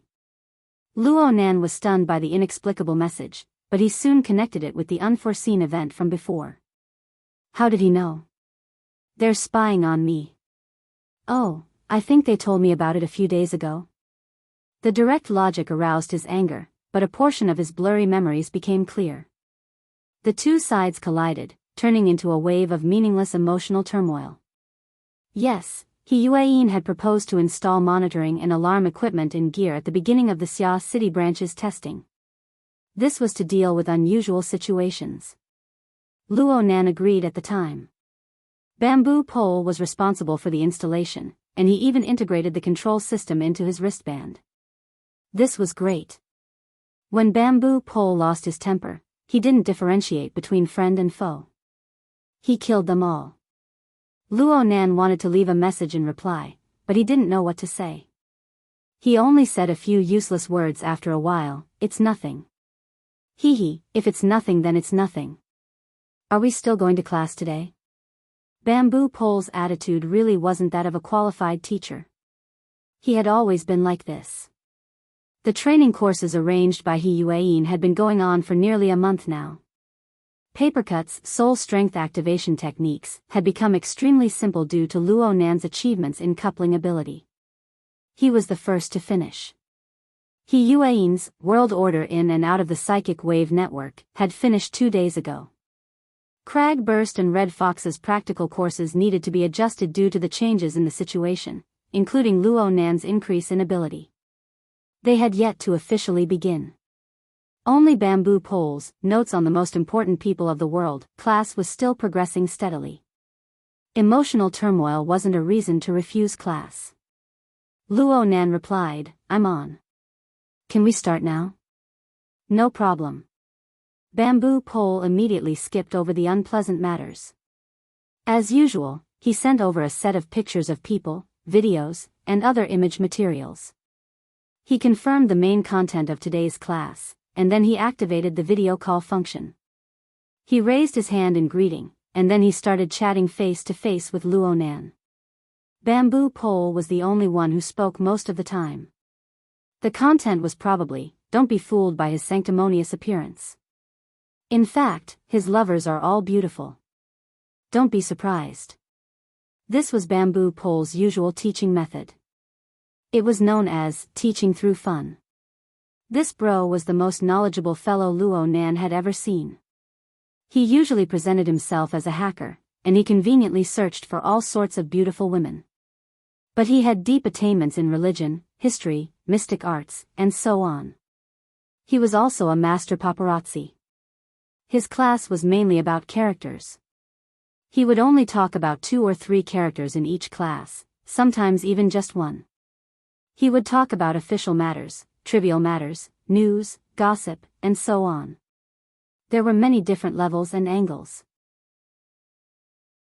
Often, after a class, the characters he talked about would stand out and be hard to forget. But in terms of progress, it was really slow. Looking at the course plan, He Yueyin's course capacity was about the same as his. However, the former's course had already ended, and Bamboo Pole's 100 characters hadn't even talked about half of them. Bamboo Pole said bluntly, "If you learn half of these courses, if you're really interested, you'll find out for yourself. Even if you don't want to learn, you'll learn it anyway. If you're really not interested, you can just treat it as idle chatter and have some fun. This way, the curriculum can be long or short, and it can be adjusted at any time." He knew very well that Luo Nan's mood wasn't right today, so his lecture was relatively simple. The content of the lecture didn't unfold. In the end, he even took the initiative to ask, "Why don't we stop here first?" Luo Nan woke up from his absent-minded state. He knew that he wasn't paying attention. He was quite embarrassed, so he promptly apologized. Bamboo Pole responded with a beaming smile, "No need to be so formal. Actually, I'm just an intelligence agent that serves the boss. I'm in charge of pushing information. If the boss has time, then I'll report a bit more information. If he doesn't have time, then I'll report a bit less. The boss has been quite busy lately, right?" Luo Nan was helpless. The group of people who participated in the Frost River reality incident would call him boss every now and then. This was originally Red Fox's way of mocking him and he Yuain, but it had grown louder and louder these days. The malice had been erased, and it had become a nickname that everyone knew. For a mischievous person like Bamboo Pole, he wouldn't feel comfortable if he didn't call him a few times a day. Luo Nan could only ignore him, but Bamboo Pole was right. Luo Nan had been courting death these past few days. He had found worker Zhai to be his tutor, learning the relevant knowledge of engineering. The amount of time and energy required to have some accomplishments in this major subject was far greater than a package of crash courses. However, his bad mood today had nothing to do with the pressure of learning. Right now, Luo Nan wasn't in the mood to attend classes. He really wanted to communicate with someone, but he didn't know where to start. He subconsciously flipped through the information on the person he had just obtained. This person's name and past deeds were all forgotten after a single glance. However, Bamboo Pole's habit of organizing the information from multiple angles and layers made Luo Nan make some associations. How many bugs were piled up in this information? The corner of Luo Nan's lips twitched. Does every famous person do research like this? Most of it is public information. Of course, a lot of it is the sweat and blood of paparazzi. Bamboo Pole raised an eyebrow. You're only average in this course. Otherwise, you could use it as a template.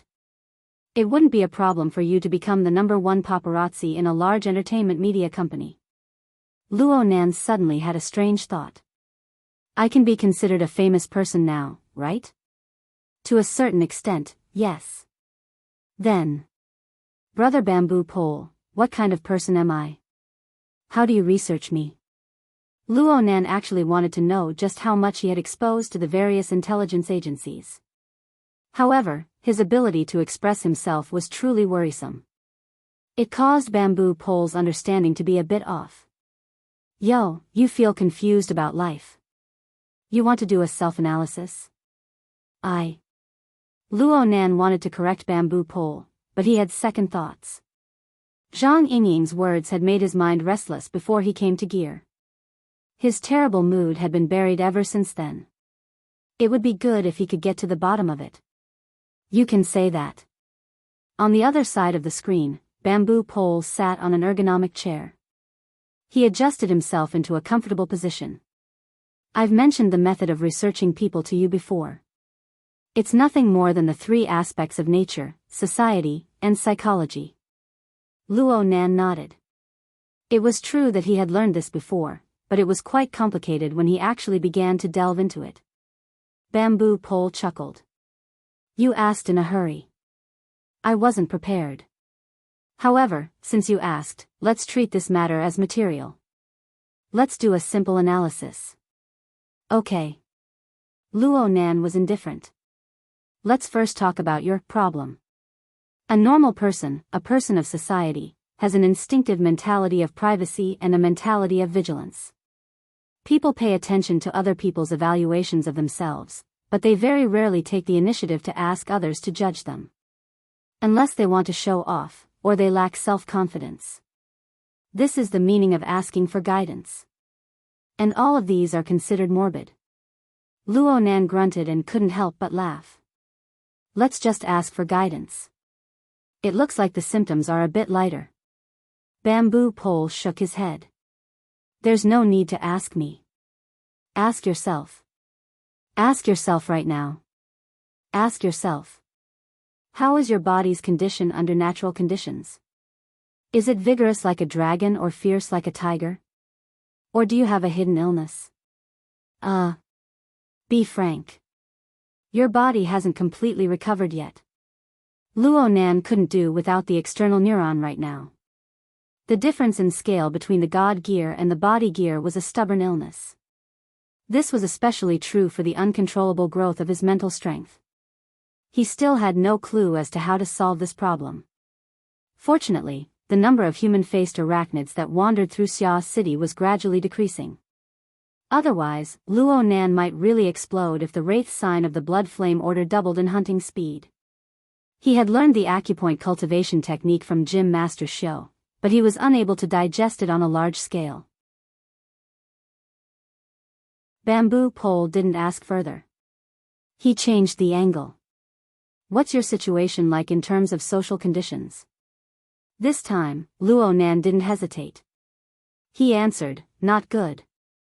Although he had the Xia City branch behind him and quite a few friends, Headquarters, Quantum Corporation, the Order of Justice, and the Blood Flame Order were all latent threats. If all of them were to explode, even 10 Luo Nans would turn to dust. In terms of psychological conditions, forget it. It's obvious. Bamboo Pole smacked his lips. There's a situation in all three major areas. The answer doesn't need to be said. Brother, to tell you the truth, the problem is heavy.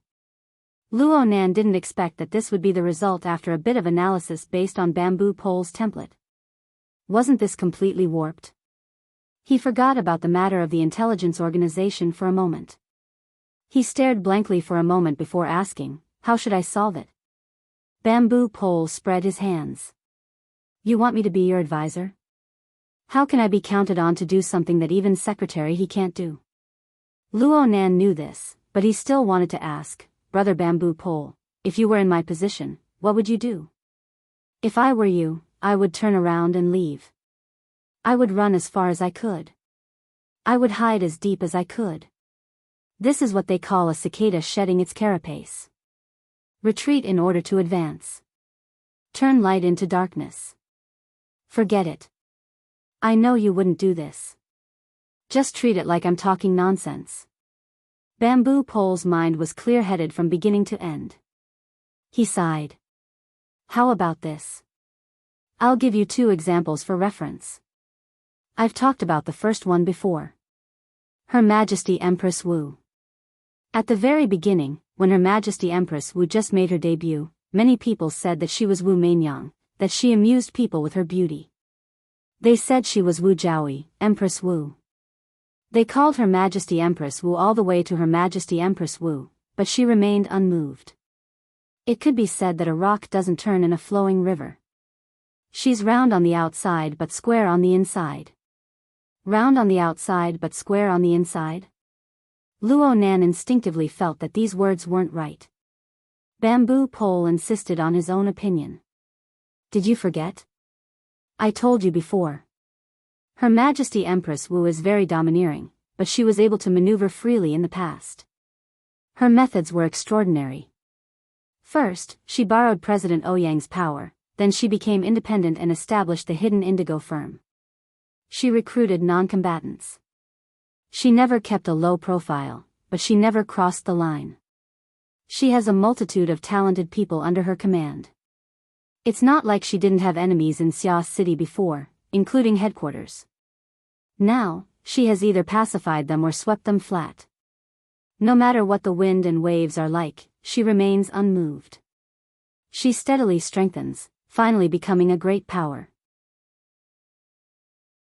It's said that her actions are like heaven, and her people are like ghosts. She deeply understands the true essence of techniques, and power. Bamboo Pole was not stingy with his words of praise for Her Majesty Empress Wu. He was endless. This type of person who is as unmoving as a mountain can be said to be the path of an emperor. Some people think that the words Her Majesty Empress Wu are mocking, but I feel that it's quite appropriate. In my personal opinion, this is the most brilliant path. Luo Nan imagined Her Majesty Empress Wu's methods of maneuvering freely. He was fascinated for a time. This path is very difficult, right? Bamboo Pole laughed. She has a clear goal from the beginning. Her methods are incisive. She uses both the carrot and the stick. You can't learn it. It's too late for you to learn it. Luo Nan was speechless. I used this as an example to give you a benchmark. I used it as a reference. Let's talk about the second example. I haven't talked about it before, but you're certainly familiar with this person. She's your secretary.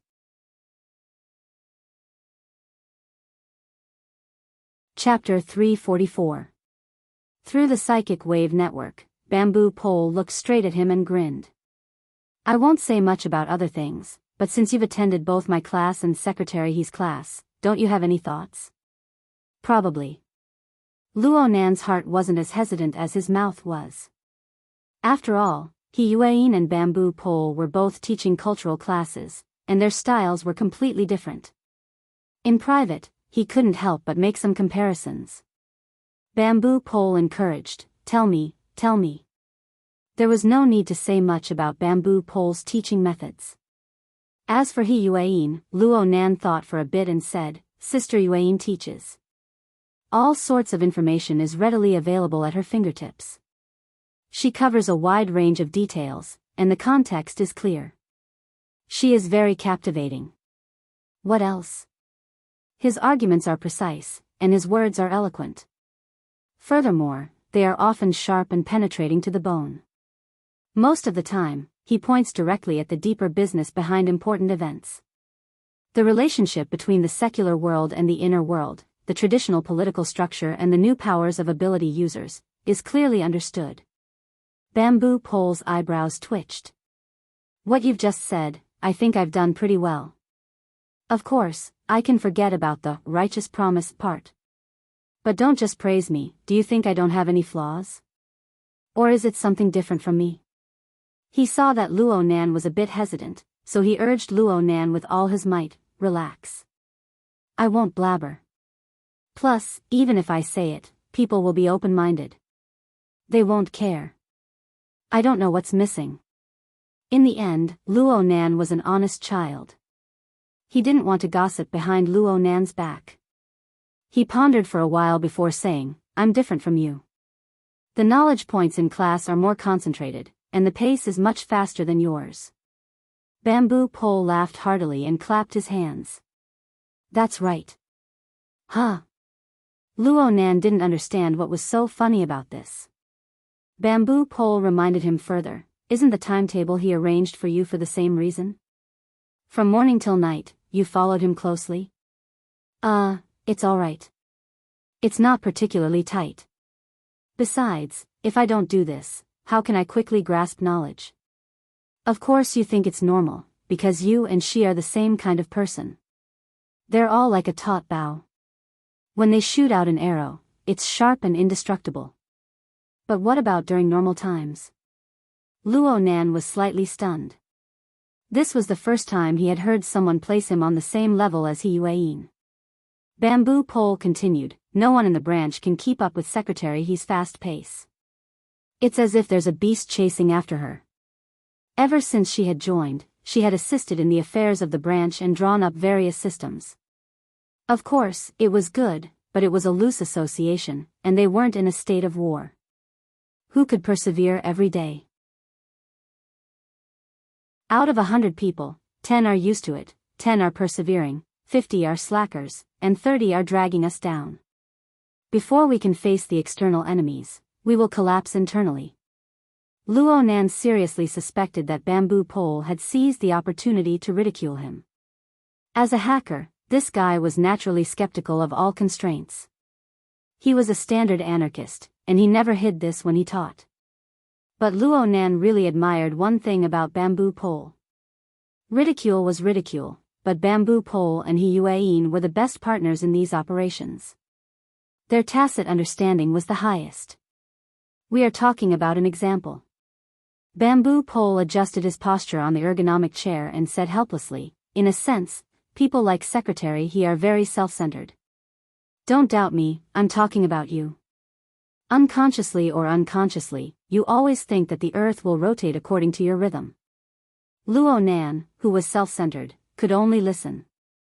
Let's not talk about it. Secretary, he is actually a great person. She has a bit of a messiah mentality. She always feels that her way of doing things is good for everyone. She has a sense of responsibility for all living beings under the heavens. Perhaps with her family background, she really does know more secrets, dangers, and unspeakable difficulties than we do. But for a hopeless fellow like me, she's a bit boring. I can't raise any interest in pursuing her. Bamboo Pole's eyes slanted as he spoke to this point. What about you? The silence lasted for a moment. Luo Nan was baffled. Why aren't you talking? Bamboo Pole spread his hands. I'm asking you. You're much more autistic than Secretary He, and her goals are clearer than yours. Her techniques are more superb, and her mind is clearer. She knows her own shortcomings, and she is constantly improving. But you're different. You're only 16 years old, right? You're underage, immature, and your temperament isn't set. You have a head full of bizarre thoughts. Don't say it out loud. Isn't it tiring to use your brain to guess? Luo Nan's lips twitched. This wasn't the first time he had heard such an evaluation, but it was rare for Bamboo Pole to use an example as a foil. Luo Nan felt a bit sorry for He Yuan. Just as he was about to speak, Bamboo Pole raised his hand. There's no need to say things like justifying formatting theory and protecting my mother's work. Then what else was there to say? Luo Nan choked in an instant. Bamboo Pole stared at him for a long time before sighing. You don't have any other goals? Luo Nan imitated him and spread his hands. Just these aren't enough? What else do you want? Bamboo Pole sighed once more. Isn't this enough? Huh? What's there to dissect? You've said a long string, but the conclusion is already very clear. You and Secretary He are the same kind of people. You both live your days with your bowstring stretched taut. Your goals are the source of your pressure. This is because those things are very hard to deal with. They are very hard to achieve. Luo Nan didn't like hearing these words. It's very hard to achieve. As long as it involves confrontation, it's very hard. Bamboo Pole took care of Luo Nan's mood. He erased a key phrase and highlighted another. Who are the people standing against you? If the disparity is too great, the harder you work, the greater the pressure. Unless you possess the ability to flatten everything, or at the very least, you have the ability to make most people compromise. Just like Her Majesty Empress Wu. Luo Nan was silent. Even Her Majesty Empress Wu rarely directly confronts a certain colossus. For her, growing and strengthening is her #1 priority. She takes the initiative. She prioritizes things. She has to do things step by step. It doesn't matter if she takes a few detours. Secretary He's route is very clear. It's to integrate the society's stragglers and stragglers. Perhaps her methods are worth discussing, but she has a strong backbone. She has many resources, and her selfishness is even less. What about you? You charge your way towards your goal. You flatten all the traps and mechanisms. Fortunately, you're a stubborn piece of iron. You'll treat ordinary checkpoints as hammering blows. If it were someone else, they would have long since been smashed into meat paste. But in the future, will Quantum Corporation, the Order of Justice, and those people from headquarters continue to hammer you? Or will they set up a blast furnace and melt you in one breath? Luo Nan's eyelids twitched. This was the situation he was worried about. However, Bamboo Pole's words seemed to have deviated once more. He was no longer simply analyzing Luo Nan. Luo Nan was still uncertain, so he followed along with Bamboo Pole's tone and asked, "Then Brother Bamboo Pole, what do you think I should do next?" Only when the words left his mouth did Luo Nan remember that he had asked Bamboo Pole for guidance not too long ago. Back then, Bamboo Pole had refused, and Her Majesty Empress Wu and He Yuan were 2 examples. Sure enough, Bamboo Pole extended a hand and pointed at him. "You're asking me this again. What's the point of asking me? I dare to bet that with your temper, no matter what extravagant flowery words other people say, you'll still follow your temper when things come to a head. Flatten. Whether it's a hammer or a blast furnace in front of you, there's no difference. Luo Nan really didn't have much hope in his control. There was just one point where he admitted that bamboo pole was wrong. I don't want to play with flatten. Who wouldn't be happy if they could reach their goal more easily? But when things come to a head, I have no choice. Then how do you get yourself to the point where things come to a head time and time again? Luo Nan really did consider this question seriously for a moment. Since when did he always fall into a situation where there was no way out? He didn't obtain an answer, but there was one thing that was very clear. If these days continued, the times where things came to a head would grow more and more frequent. The opportunities for him to make choices would grow smaller and smaller until there were none. Bamboo Pole looked at Luo Nan's expression and could roughly understand Luo Nan's current bewilderment. So, I'll still say the same thing. If I were you, I would certainly run as far as I can. It's not because of fear or cowardice. It's because you have enough space to act as a buffer.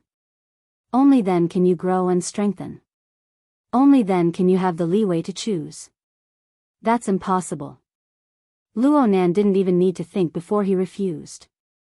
Bamboo Pole had expected this long ago. His eyes didn't even blink as he immediately said, "Then you need a shield and a rein. The shield will give you a chance to catch your breath on the battlefield. The rein will strangle your neck when you're hot-headed." Luo Nan blinked his eyes. "Brother Bamboo Pole, you can speak a bit more bluntly." Bamboo Pole rolled his eyes. "I've already spoken bluntly enough." "Fine. What I mean is that you need to find a backer." "Backer? Rely on who?" Bamboo Pole looked at him like he was looking at an idiot. "Who in Xia City can you rely on right now?" "President Ouyang." "Get lost, you idiot." Luo Nan grunted. He felt quite wronged. There were only two extraordinaries who could protect him in Xia City. What was wrong with him thinking of Ouyang Chen in the first instance? Luo Nan's thoughts spun again. Only then did he realize that the example that Bamboo Pole spared no effort in talking was absolutely not just for show. "You want me to rely on Her Majesty Empress Wu?" Luo Nan knew that he had finally guessed correctly when he saw Bamboo Pole's expression. However, he didn't quite understand Bamboo Pole's train of thought. What's the difference between President Ouyang and Her Majesty Empress Wu? Also, aren't I under their protection right now? The Xia City branch taking care of you is official business. Since it's official business, it will be restricted by procedures. Accordingly, there will certainly be flaws. The matter with headquarters is the best proof. The same reasoning can be used on President Ouyang. Who let him be the president? Bamboo Pole used his finger to point at Luo Nan from afar. More importantly, in a loose organization like the society, there's no one who can control you. You can do stupid things, and there's no way to restrain you. He Yuan is quite suitable, but she's standing in the wrong position from the start. She's the boss's secretary and the like. It's so awkward. Luo Nan was a bit embarrassed. Brother Bamboo Pole, you're an anarchist. Everything you say is controlled. Is that really good? At the very least, I never cause trouble. Bamboo Pole stabbed a knife into Luo Nan's chest and twisted it. I rarely do stupid things. Even so, I sometimes find a place to rest and earn a bit of extra money. Huh. Idiot. I'm a lobbyist right now, Boss Luo.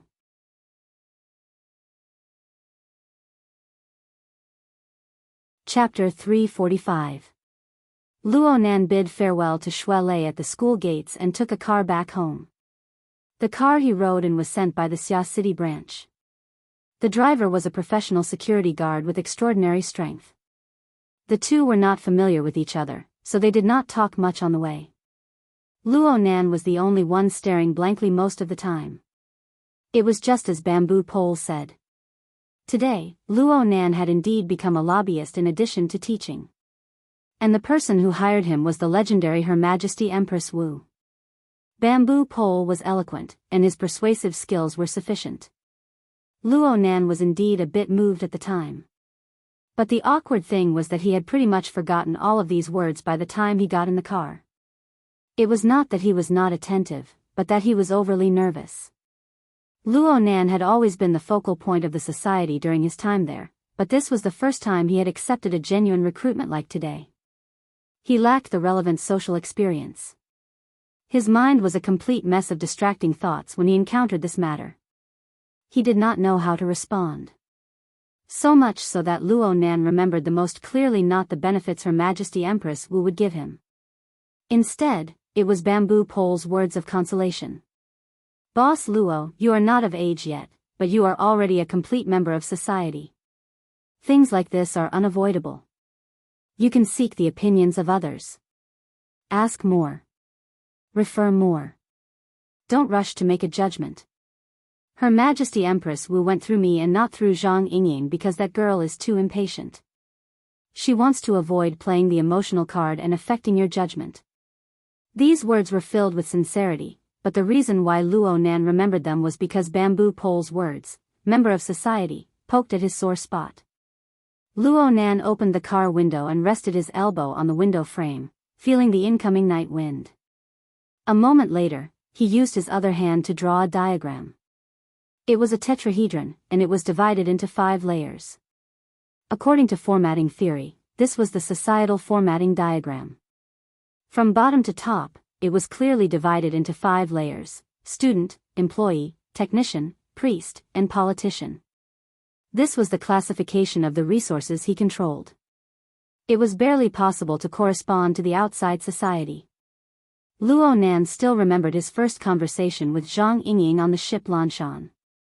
He had solemnly vowed that he needed pressure and opportunity to enter a completely new circle to satisfy the needs of his rapid rise in social status. His voice was still in his ears. He had truly taken this step, but how could he have imagined that he would be at a loss today? He didn't think that his initial choice was wrong, but was this kind of passive situation inevitable? If one viewed life as a game, then the path he had chosen after his class advancement would definitely be a terrible one. Furthermore, there would be no save point, and he wouldn't be able to start all over again, nor would he be able to stop. Luo Nan had to chew on the bitter fruit of life, and he had reached a juncture. He had to make a decision. He could not stop moving forward. Luo Nan couldn't quite understand Her Majesty Empress Wu's thoughts. He was unable to guess the calculations within. He could only follow Bamboo Pole's advice and seek the opinions of others. The first person he thought of was He Yueyin, but when he applied for the call, she should be dealing with some business and couldn't be distracted. She only left a message saying that she would contact him later. Luo Nan could only skip it for now. His thoughts swept through the list of friends in the Hexaear, pondering over who he should consult. Zhang Yingying had to jump over first. Crag Burst seemed to be making a move tonight as well. As for Octopus, Luo Nan had no confidence in his ability to express himself with words, so he simply turned them into words. He left a few messages for his friends, asking for advice. Not long after it was sent, the driver suddenly said, "Boss Luo, we're home." Luo Nan was stupefied for a moment. Only then did he realize that he had taken a bit too long to organize his words. The car had already driven to the entrance of the residential area. It was just past dinner time. There were quite a few residents strolling and exercising on the streets. "Thank you, Brother Chi." Luo Nan politely expressed his thanks and got off the car to head home. He only realized halfway there. When did he become accustomed to being addressed as Boss Luo? Luo Nan walked into the house. There was no one in the living room. Luo Nan called out, and his uncle, Mo Hai Hang, responded from the kitchen, "Oh Luo Nan, wait a moment. The food needs to be reheated." "Oh, okay." It was already 8:00 in the evening. Dinner time had long passed. However, as long as his uncle was home, he would certainly reserve a portion for Luo Nan, the king of stomachs. Luo Nan first went to wash his face and used cold water to stimulate himself. When he returned to the living room, Mrs. Luo Shuqing was already sitting on the sofa in her home clothes. "Auntie." Luo Nan rushed to greet her. He was most afraid of this person in the family. Luo Shuqing had her head lowered as she fiddled with her wristband. Luo Nan's heart thumped when he saw this scene. He immediately bypassed the minefield and headed to the dining room. But he was still too late. A cold and clear voice came from behind him. "Did Imoya call yet?" No. I haven't been in contact for the past 2 days. Maybe Mo Peng. Where is he?" Luo Nan turned around. He didn't see the best shield, but this didn't prevent him from diverting the disaster. He went crazy outside. I hope he'll be back before 9. Mrs. Luo Shuqing's attention shifted a bit, but she soon locked onto her target. "Has Imoya confirmed the specific time she'll be returning to Xia City?" The words, "return to Xia City," were remarkable. As the saying goes, no one knows a daughter better than a mother. Madame Luo Shuqing had already determined that even if her unfilial daughter returned from the music festival, she wouldn't return home for a while. After all, she would be gone for a month. Things had gotten out of hand. Luo Nan continued to play dumb. "I haven't been in contact for the past 2 days. At most, I'll look at her circle of friends. Won't she be back after the music festival ends?" Luo Shuqing raised her head to look at her nephew. In the end, she couldn't resist her doting heart. She sighed and didn't pursue the matter any further. "Let's go eat. If there's nothing going on at school, we'll adjust the time for supplementary lessons. It's not good to eat too late." Luo Nan responded vaguely and quickly sat at the dining table. His uncle just happened to deliver the sliced beef with a small pancake. The pancake was wrapped with beef and scallions. The texture was firm and crisp.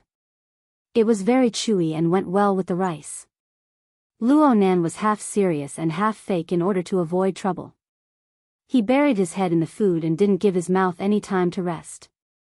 His uncle sat on the other side of the dining table and sighed. "It's fortunate that you're practicing martial arts. Otherwise, your body would be out of shape if you continued like this every day." This was a good topic. Luo Nan's mouth wasn't idle. He could only nod over and over. Aside from Mo Peng, no one in the family has ever been fat.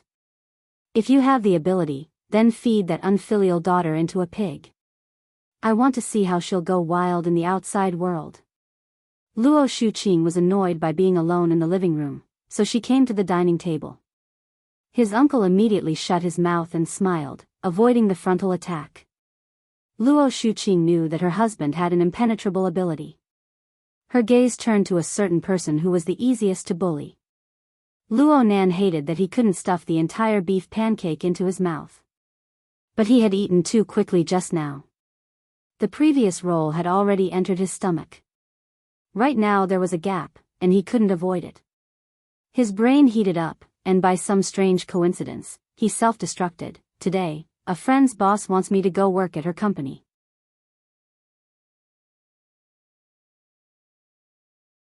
Chapter 346. Luo Nan regretted it the moment he spoke. Moya must have secretly placed a curse on him. That's why he would ignore the consequences and step forward to block the bullet. No matter how much he regretted it, he could no longer swallow the words he had spoken. The consequences of his actions were immediately apparent. His uncle and aunt's gazes were directed at him at the same time. They were puzzled at first, but then they became vigilant. "Your friend? Boss? What do I want you to do? What kind of company is that?" There was a sequence of questions, but the meaning behind them was the same. Luo Nan knew that he had poked a hornet's nest. He was unable to explain why his family's introverted otaku would suddenly attract the interest of a social company. He could only bite the bullet and avoid the question. "I haven't agreed yet. I'm afraid he's just saying it." Luo Shuqing stared into her nephew's eyes. "The question now is, why is this company interested in you? Why can't she be interested in me?" Luo Nan forced himself to be thick-skinned. He was prepared to pester her endlessly at any time. Luo Shuqing wanted to say more, but Mo Haiheng gestured for his wife to stop. He maintained his smile and said calmly, "Let me ask, why didn't you agree? Is the pay not suitable or the time does not permit?" "Yes." Mo Haihang didn't wait for Luo Nan to finish speaking. "Your cautious attitude is correct. Regardless of age, as long as there was a labor relationship, working hours and pay were very important." "How much did they pay you?" Luo Nan was stupefied when it came to the specifics. He stared blankly for a moment before replying, "We haven't reached that step yet. If there's a need to talk later, you might as well ask your aunt to be your advisor. She's a senior HR officer in a big company, and she specializes in this. She's experienced in scamming people and getting scammed." Luo Nan buried his head in eating. He responded vaguely, "Oh, okay." Luo Shuqing glared at her husband, but as a married couple for decades, she knew some tricks very well, so she immediately changed her words. "Working and being independent is a good thing. What's the name of that company again? I can help you find out the bottom line first. Other things aside, you should be able to grasp the average salary. If you negotiate with them, you will be able to seize the initiative." She had been in the HR business for many years. In terms of human resources management, she had a wide network of contacts and was skilled in the business. He had already opened up a professional search software as he spoke. He could find all the official businesses of Xia City on it. The couple looked amiable on the outside, but in reality, they were pressing him. Luo Nan's brain was no longer working in circles. He wasn't good at lying to begin with, so he began to leak out, "I think she's called Blue something. Hidden Indigo Company?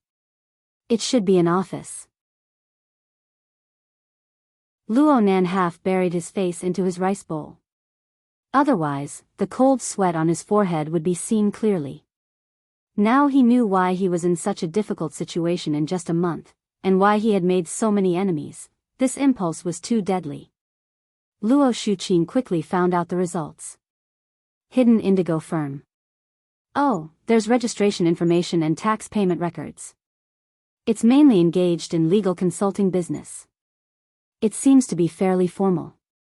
What's the name of the boss who recruited you? Wu. Ahem, I only know her surname is Wu.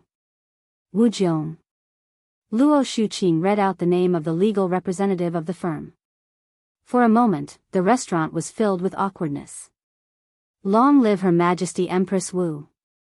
Luo Nan let out a long breath. Now he had a handle. Wait, samurai? Why not just call her Wu Zetian? Mo Haihang tapped his fingers on the table and frowned. Of course, there were many unreliable parents in this world. There were all sorts of strange names for their children, but there were extremely few who would specifically use the name of a unique and unmatched character in history. More importantly, this violated the current laws and regulations. Not to mention anything else, it was impossible for the social authority department he worked in to pass such an application for information. But the current situation was that this Mrs. Wu Zhao had used this name in an imposing manner. Moreover, she had used this name to register an official office. Based on his years of experience working in the SCA, he could tell that Wu Zhao, this office, and the corresponding registration information were all fake from start to finish. It could even be said that she was making a mockery of public authority. Or, she was a very powerful person who could openly violate certain social rules. Of course, she must be very willful. Mo Haihang was unable to immediately verify these judgments, nor did he say them out loud. His mind spun like lightning, but his face remained smiling as he asked, "She took the initiative to express interest in you. This is very good. This means that you have a skill that is useful to her business." "What is it specifically?" "Yeah, what was it?" Luo Nan was a bit absent-minded. He held a cautious attitude toward Her Majesty Empress Wu's basis for recruiting him.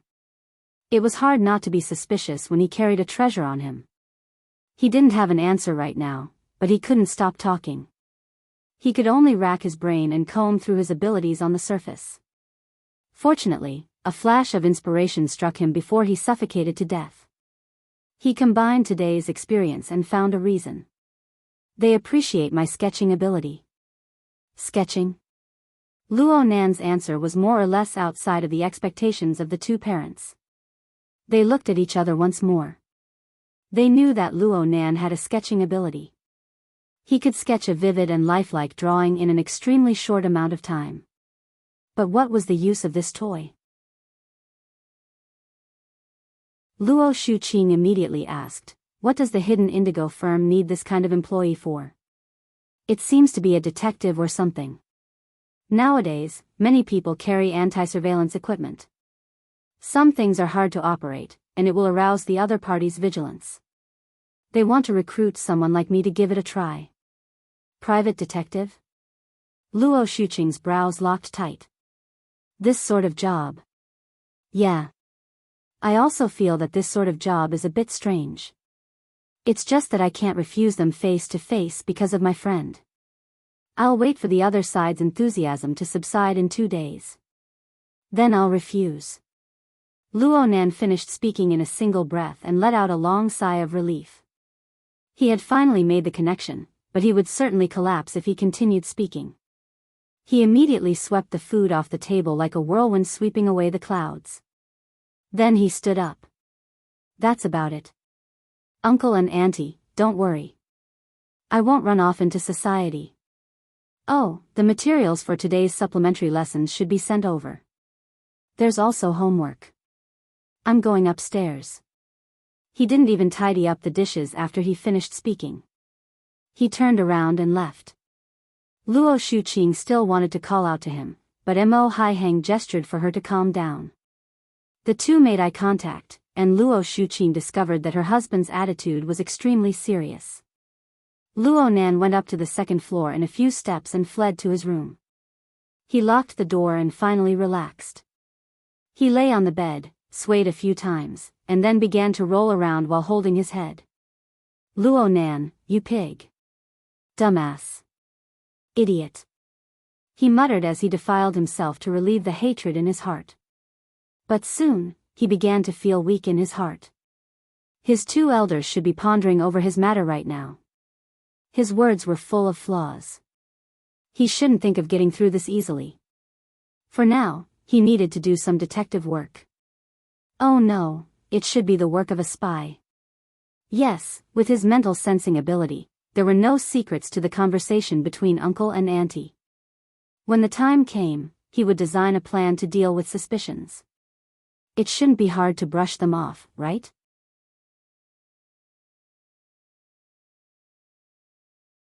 Chapter 347.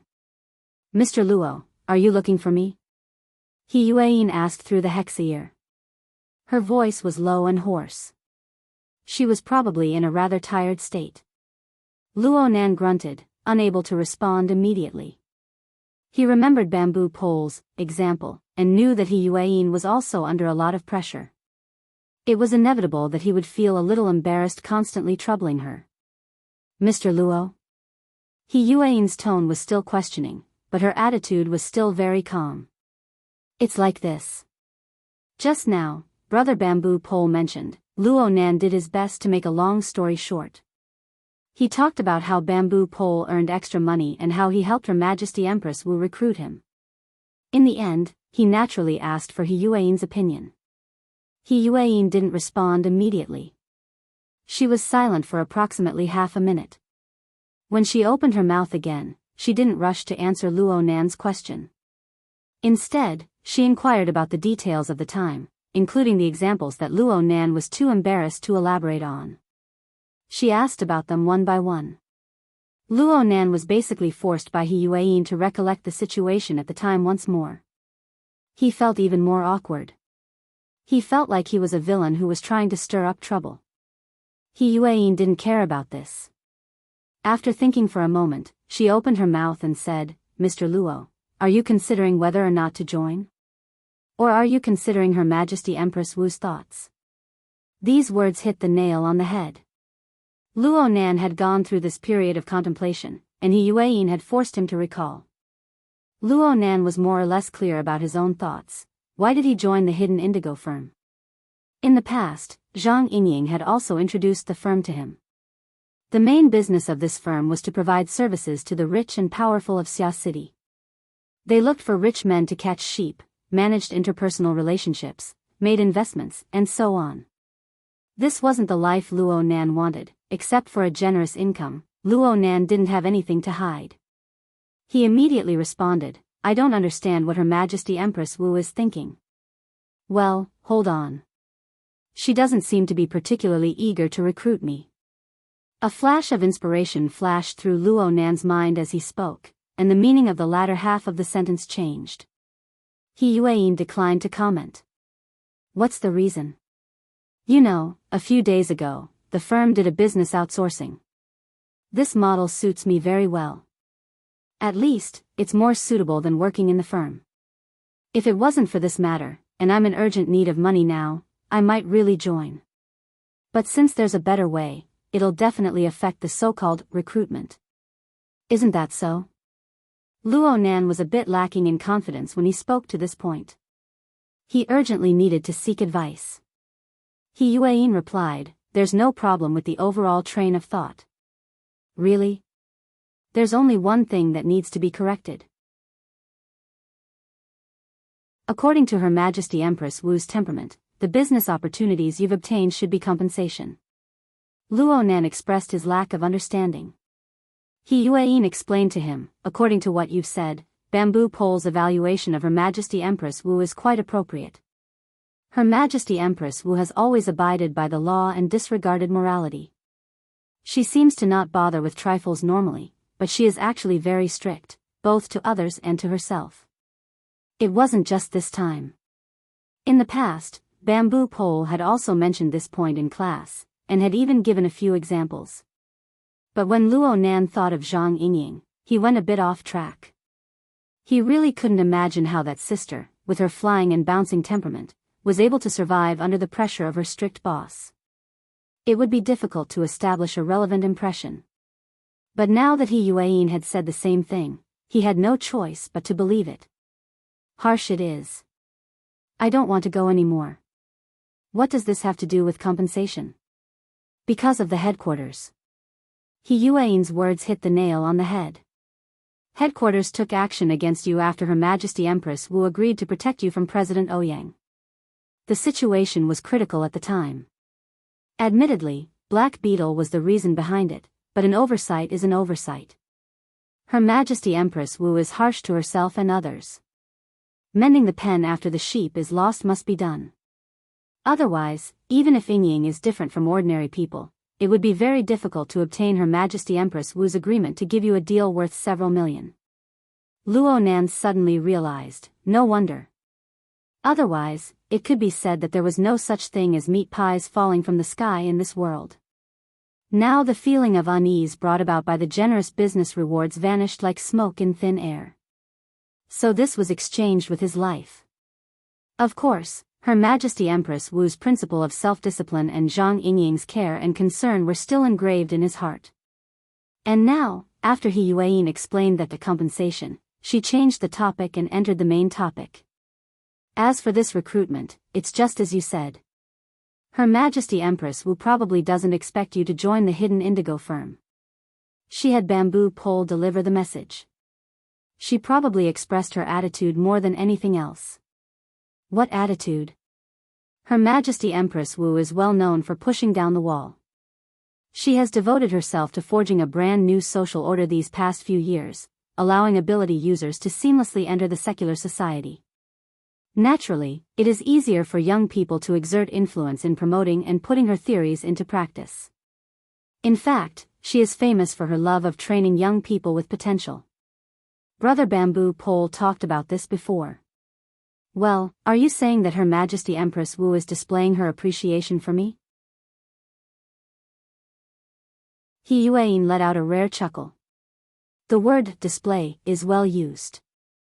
Luo Nan's mind went in circles. So you're saying that the so-called display isn't for me, but for other people? If this wasn't the case, then why would Her Majesty Empress Wu send the message through Bamboo Pole? And why would Bamboo Pole ask you to consult others? This is to release public opinion, to expand its influence, and to declare its attitude to people with intentions. In this way, People like headquarters won't have to consider the factor of Her Majesty Empress Wu's deep involvement if they want to make a move against you. Bamboo Pole is quite right. Public and private matters are different in the end. Nothing is more ideal than balancing public and private matters. Luo Nan finally understood the twists and turns within. He let out a long sigh of relief, but he also had a bit of complex emotions. So you're saying that the so-called recruitment is just an empty title? I say. He Yuan's voice was gentle as she spoke softly. Mr. Luo shouldn't be unduly humble. Her Majesty Empress Wu is harsh on herself and others. Her standards are extremely high. If Mr. Luo isn't up to par, then she wouldn't even give you a glance. She wouldn't even put on this sort of attitude. To put it bluntly, this is an expression of goodwill. It's an investment for the future. That's enough, Sister Yuan. I'm not someone with a heart of glass. I know my own position. I have Her Majesty Empress Wu's explicit words to protect me.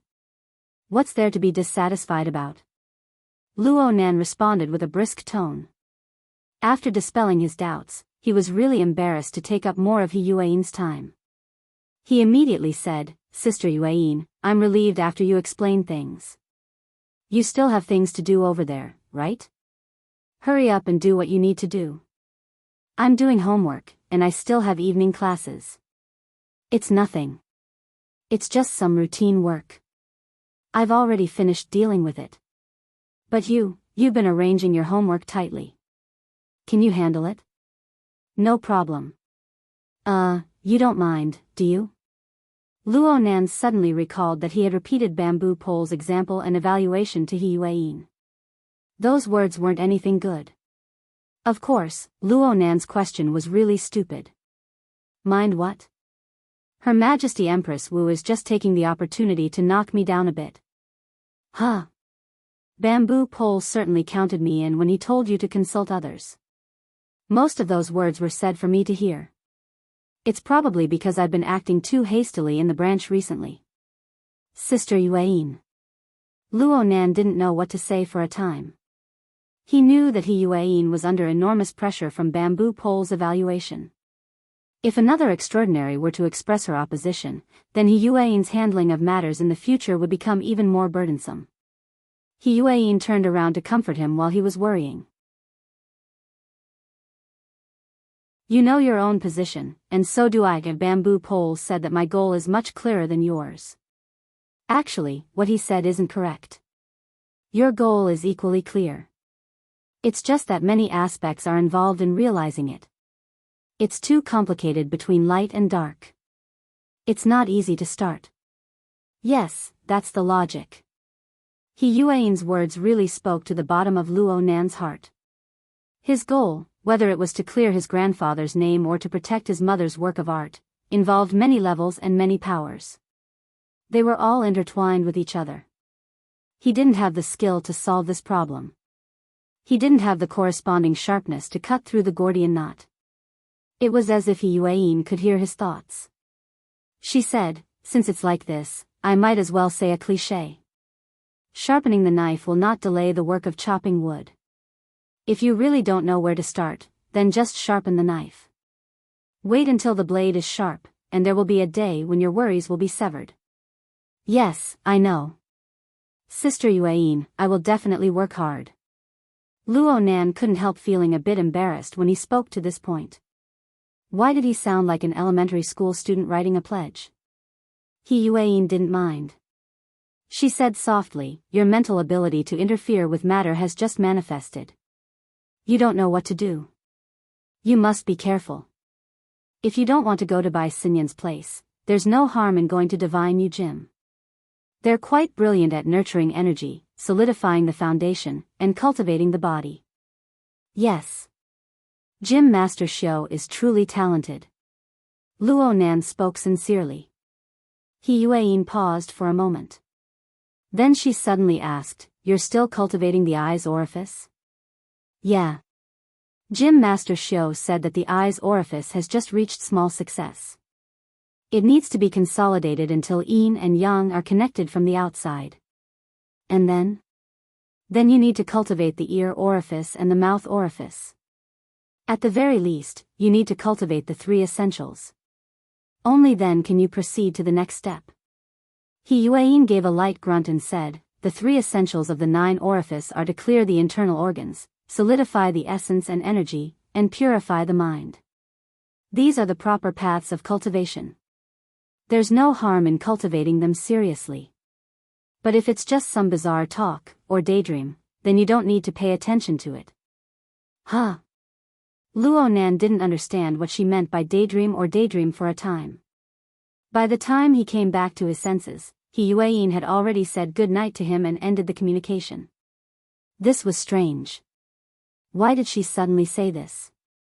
Yuan seemed to be quite familiar with Gym Master Shou. Luonan was puzzled. He faintly sensed something. A knock came from the door on the first floor. It was Mo Peng, who had had his fill of playing outside, casually entering the house. Only now did Luonan remember that he still needed to investigate the conversation between his aunt and uncle. But when his soul strength covered the area, the 2 elders were already lecturing their son in the living room. There was nothing for him to do for the time being. Luonan listened for a few minutes, but he didn't gain anything. He simply collected his mind and went to do his own things. He finished his homework and took out the basic physics exercises prepared by worker Zhai. He began to ponder and tackle them. Right now, his god gear and body gear were meshed together. His energy flow was dense and comprehensive. If he really put his mind to it, there were very few people who could reach his level of concentration. Soon, 2 hours passed. It was already past 10 o'clock. Luonan stretched his back. He followed the Daoyin technique taught to him by Gym Master Shou. He loosened his joints and relaxed them step by step. His muscles, bones, and skin were wrapped around his body. For a time, muffled sounds rang out incessantly from his body. At the same time, a warm current enshrouded him. It was extremely comfortable.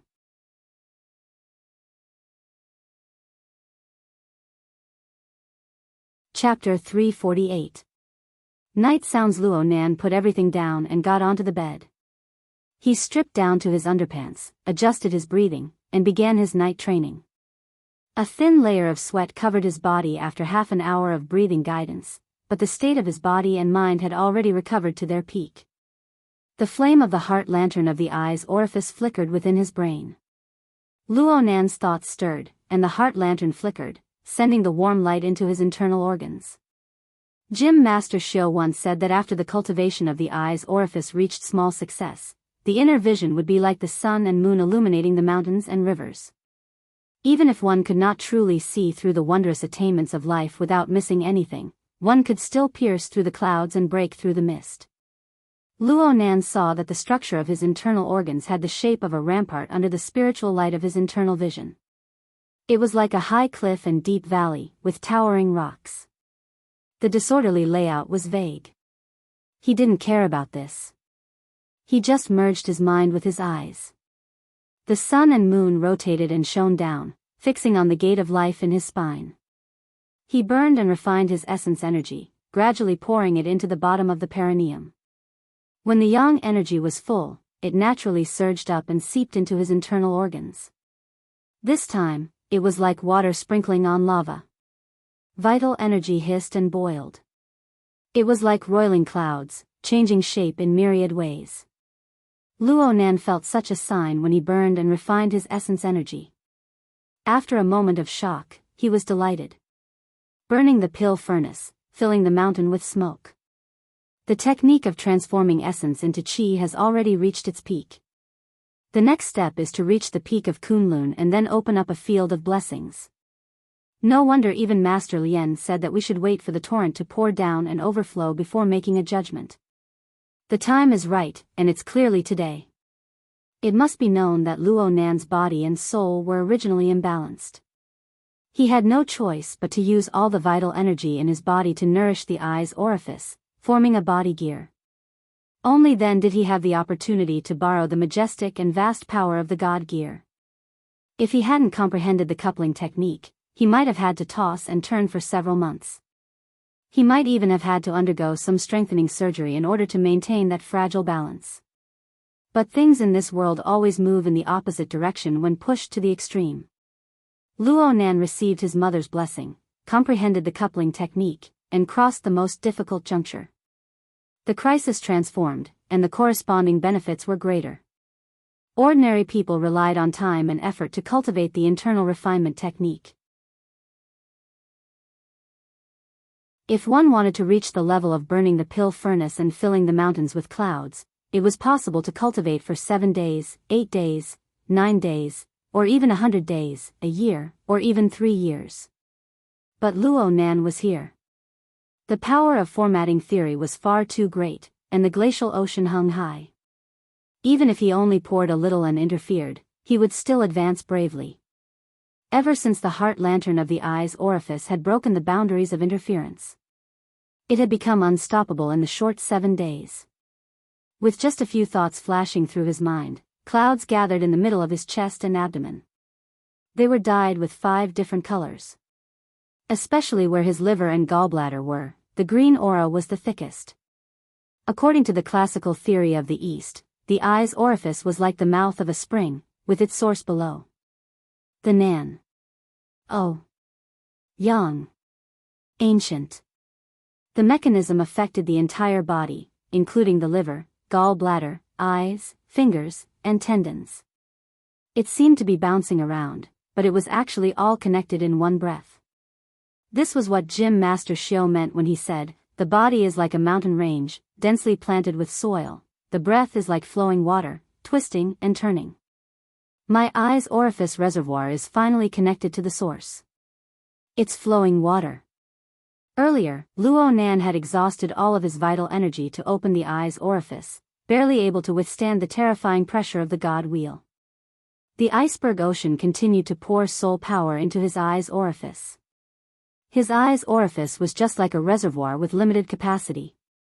Even with the coupling art, the continuous impacts caused his pupils to crack with electricity. But now, the situation was different. The eye's aperture connected the qi and blood of the liver and gallbladder, and it could also circulate to the fascia of the whole body. From there, the viscera, muscles, bones, skin, and hair could all be digested one by one, and the load capacity would increase dramatically. It would truly become the body chakra, constantly rotating. In this way, it could be said that the inside was connected to the outside, and the bitterness was over before the sweetness came. Just the power of the divine will's nourishment alone was enough for him to enjoy for a while. It was midnight, the time when the qi in the liver flowed. After the pleasantly surprised mood passed, Luo Nan suppressed his feelings of joy and calmed his mind. He adjusted the flow of energy more and more carefully, wanting to complete the task. 2 hours passed in the blink of an eye. Luo Nan waited for the yin and yang of the liver and gallbladder to automatically adjust the fire of the heart, the water of the kidneys, and the energy to circulate. Then, Luo Nan woke up. He opened his eyes, and his thoughts stirred. He had his own response, and he knew that it was around 3 in the morning. Right now, he was overflowing with energy, and his mind was healthy and refreshed. It was no longer suitable for him to sleep, but this wasn't his usual rhythm of work and rest. Just as he was mulling over what he should do, his mind stirred. Someone was talking nearby, and his name was mentioned. With the level of Luo Nan's mental senses, he could pry into the information of all living beings within a radius of several kilometers. It was just that this information was far too complex, and it had the effect of accelerating the growth of his soul strength. It increased the burden, so Luo Nan normally maintained the radius of his mental senses at around 10 meters. Most of the time, he was in a standby state, only reacting to evil thoughts, ominous intents, and other dangers. But perhaps it was because his cultivation had just advanced, but the sensitivity of his mental senses had increased by a large margin. The way it appeared was quite different from before. His mind was like a calm lake, reflecting several stars. It was like the reflection of the distant starry sky. Then the corresponding information joined together and transformed, forming an even more concrete figure. The words they exchanged were all reflected in the lake of his mind. "Oh, it's aunt and uncle." That's right. Who else could it be? The two elders were in their bedroom. They leaned side by side against the headboard, conversing in low voices. It could be seen that they hadn't slept at all last night. They had been conversing all this time. Though Luo Nan possessed inconceivable mental senses, he normally wouldn't go so far as to eavesdrop. He just heard his own name, and he did that stupid thing at night. He couldn't help but feel a bit guilty, and he was even more curious. I'll eavesdrop just once. Tonight. Luo Nan found an excuse for himself, and he truly used his heart to sense. This time, he was like an incorporeal specter, lurking in his aunt and uncle's bedroom. He could hear and see, and it was as if he was there in person. Luo Nan was already unable to recall what they had said before, but the first words that truly entered his ears caused his mind to be stimulated. Could it be that Dad, or perhaps Zhongheng's friends have come to Xia City? They've been in the wilderness for 20 years. They've gone against civilization, and they're on sensitive projects. It's already good enough that they haven't become enemies. Why would they come over? The one speaking in front was his aunt, Luo Shuqing. The dad she spoke of was naturally Luo Nan's grandfather, Luo Yuandao. Zhongheng was Luo Nan's father, Luo Zhongheng. From Luo Nan's perspective, these two names were the ones he cared about the most, even though the direction of his emotions were quite different. He immediately paid 120% of his attention. Luo Shuqing was a bit dissatisfied when she heard her husband's response, "Don't play dumb. You know who I'm talking about." "Yes, I know. But I checked the entry and exit records of the airport. Yan Yongbua has been flying back and forth across the Pacific Ocean recently. He's been to Luo City at least 5 or 6 times. The trouble he's gotten into clearly comes from within Quantum Corporation. Do you think they have influence over Quantum Corporation?" They?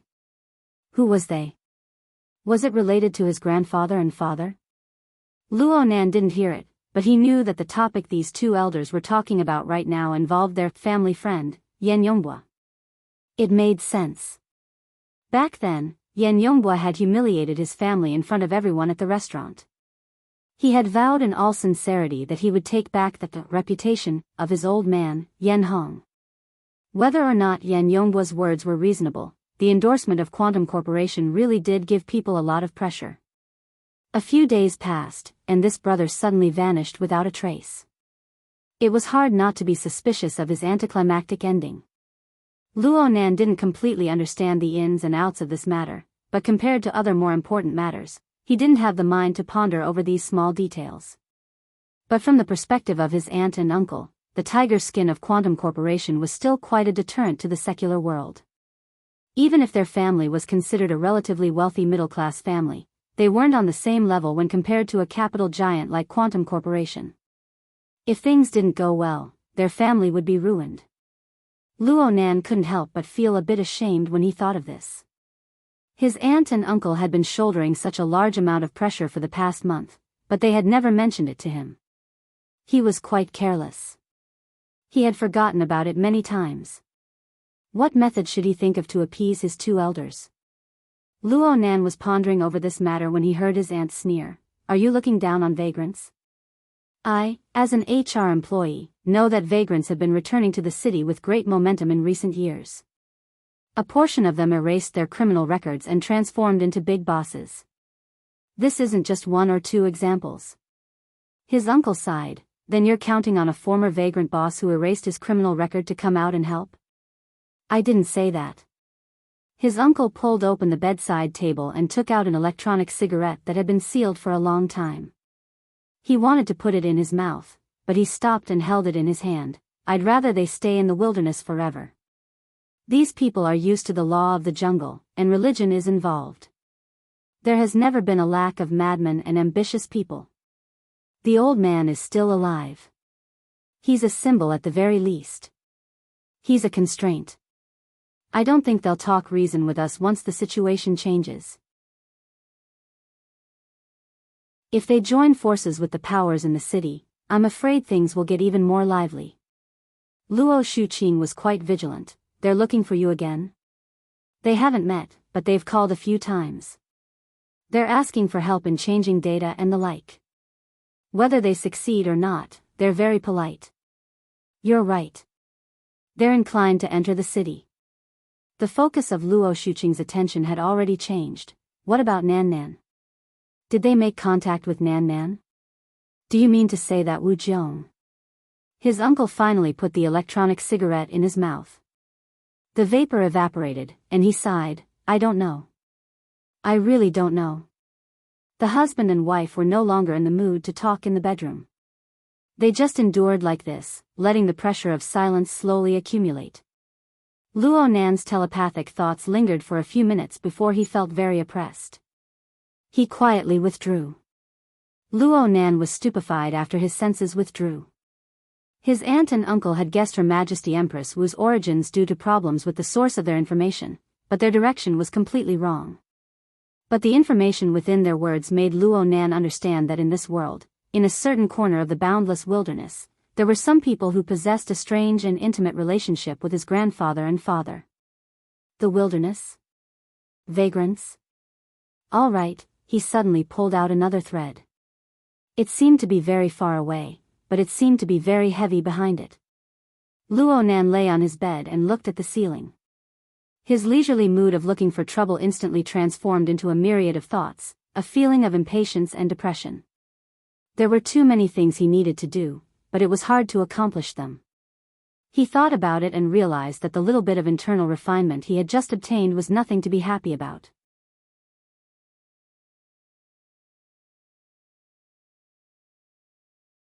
Chapter 349. Luo Nan's mind was still a mess even after being in a daze for a long time. The hour hand was already pointing to 4 o'clock. Another hour passed unknowingly. Luo Nan was in a bad mood. His mind was originally in an extremely clear state, but now it had been stirred into a pot of porridge. This won't do. Luo Nan tried to sever his terrible state of mind. He thought of He Yuan's teachings and immediately murmured, sharpening the blade won't delay the chopping of wood. Sharpening the blade won't delay the chopping of wood. Sharpening the blade won't delay the chopping of wood. He recited this proverb over a dozen times like a chant, forcefully replacing his chaotic thoughts. In the end, he was a bit tired. Luo Nan used the back of his hand to press his forehead. His state of mind gradually calmed down. He didn't have any new experiences, but his turbid thoughts gradually became clear. Sister Yuan's incantation was quite considerate. Actually, he recited the incantation 1,000 times and thought of 10,000 countermeasures. In the end, it all boiled down to one sentence. You're not an extraordinary. In recent months, he had followed He Yuan to grasp the world order in and out of the psychic wave network. He had followed Bamboo Pole to learn the notes of the most important people in the world. Wasn't this principle what he had learned? To put it bluntly, the inner world was a simple society built by a group of inhumans who had awakened their abilities. Even though they were influenced by the secular world, money, resources, and connections played a large role. In the end, personal strength was still the most important. Why did Bamboo Pole want him to rely on Her Majesty Empress Wu? It was because Her Majesty Empress Wu was an extraordinary.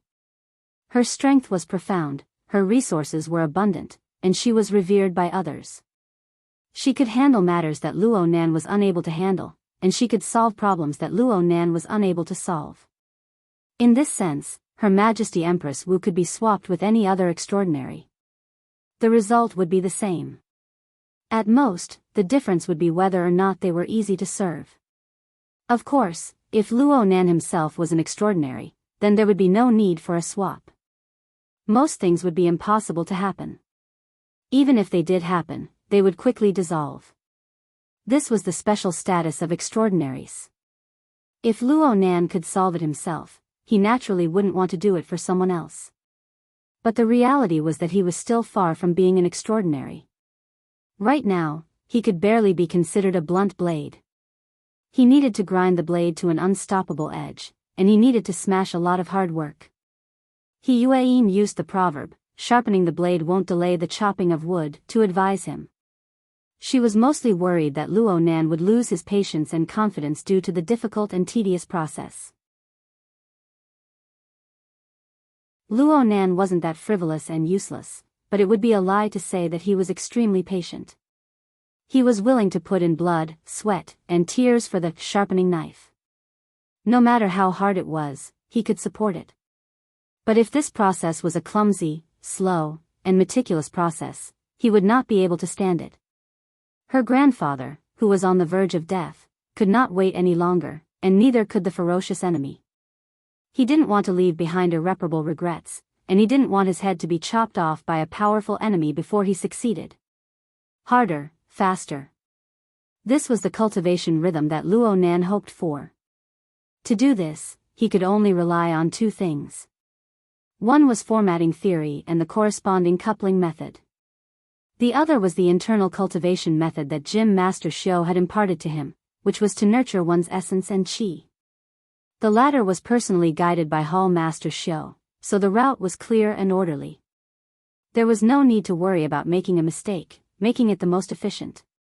However, this kind of internal refinement technique, be it the breathing or the opening of acupoints, was very particular about fire control and could not be rash. Just like this moment. Luo Nan had just brought the eye's orifice to perfection, and it was no longer suitable for him to make hasty movements. He needed to calm down for several days before planning his next move. Then, there was only one thing left for him to figure out and achieve some results. Formatting theory. Luo Nan knew very well that the astonishing progress of his internal refinement cultivation was due to the grinding and influence of formatting theory, transforming the powerful potential energy of the vast glacial ocean. Now that the cultivation of the eye's orifice was complete, he still needed to rely on formatting theory for the next step of cultivation. No matter how one looked at it, formatting theory was his foundation. He couldn't slack off in the related research. And there was a state that was the most suitable for pondering over formatting theory. The time was 4:10. Luo Nan looked at his daily schedule through the hexier. There was still around an hour before the normal morning exercise time. Luo Nan estimated the time limit, but he didn't get up. He just squinted his eyes and silently cried out, "Come out." The void chains trembled, and a pulling force rose out of thin air. It pulled his soul out of his body with a jolt. Yes, what Luo Nan needed to do was to go into an out-of-body state. Formatting theory itself was flawed, and the hidden dangers were great. The unconventional increase in soul strength led to an imbalance between body and soul. And the time when the increase was the fiercest was often when the soul was in an out-of-body state. Ever since the incident at Frost River Reality, Luo Nan's situation with the imbalance between body and soul had reached a critical level. He had no choice but to seal this method and not use it again. But was formatting theory still formatting theory if it couldn't increase soul strength? Luo Nan had inherited his grandfather's theory. He had the desire to reform and perfect it. This was a process of constant trial and error. How could he make mistakes? Naturally, he had to make a mistake in order to correct it. In the past, Luo Nan's body and soul were imbalanced. His condition was critical, and he lost the space to make mistakes. But now his cultivation had advanced, and his body gear was constantly rotating. His foundation had become more solid, and his ability to deal with risks had greatly increased. Some things needed to be put on the agenda. If he didn't act now, would he have to wait for death to come? Would he have to close his eyes and wait for death? Luo Nan didn't want to close his eyes and wait for death. He wanted to open his eyes and look at the world. He wanted to use the perspective of formatting theory to make scientific judgments and then use practice to verify the results. He pushed forward layer by layer like this, using the greatest effort and the fastest speed to climb to the level of extraordinary. I can do it. I must do it. Luo Nan's conviction gradually became clear. The soul body floating outside his body was like a fish. It gently swayed and submerged into the boundless and boundless sea of the mind. The range of his senses instantly expanded tenfold. 100-fold. His thoughts stirred slightly, and he looked at his seemingly sleeping fleshly body. He also swept his gaze over his silent and sleepless elder. His soul body then flashed and submerged into the void. Without the burden of his fleshly body, the movement speed of his soul body only depended on the method and technique he used to interfere with space. It wasn't strange for him to travel several kilometers with a single thought. In the blink of an eye, Luo Nan was far away from the community he was in.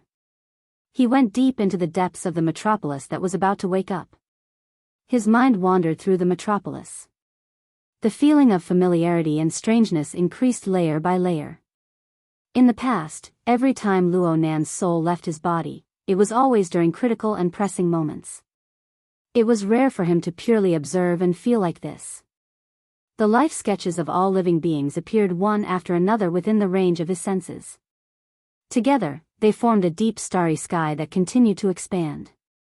The living starry sky and the true night sky interweave to form a labyrinth on the mental and material planes. There might even be unknown treasures hidden within. This was an experience that was hard to come by under normal circumstances. Luo Nan wasn't bewitched by the labyrinth. He quickly confirmed his direction and moved like a ghost in the night.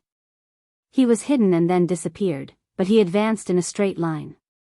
He didn't avoid tall buildings, flying cars, or light rails. He passed right through them. It was 4:20 in the morning. A mere 10 minutes later, Luo Nan's soul body was already flying above the Pingjiang district. The campus of Acumen College and the towering buildings of Cloud City Water Village entered the range of his senses.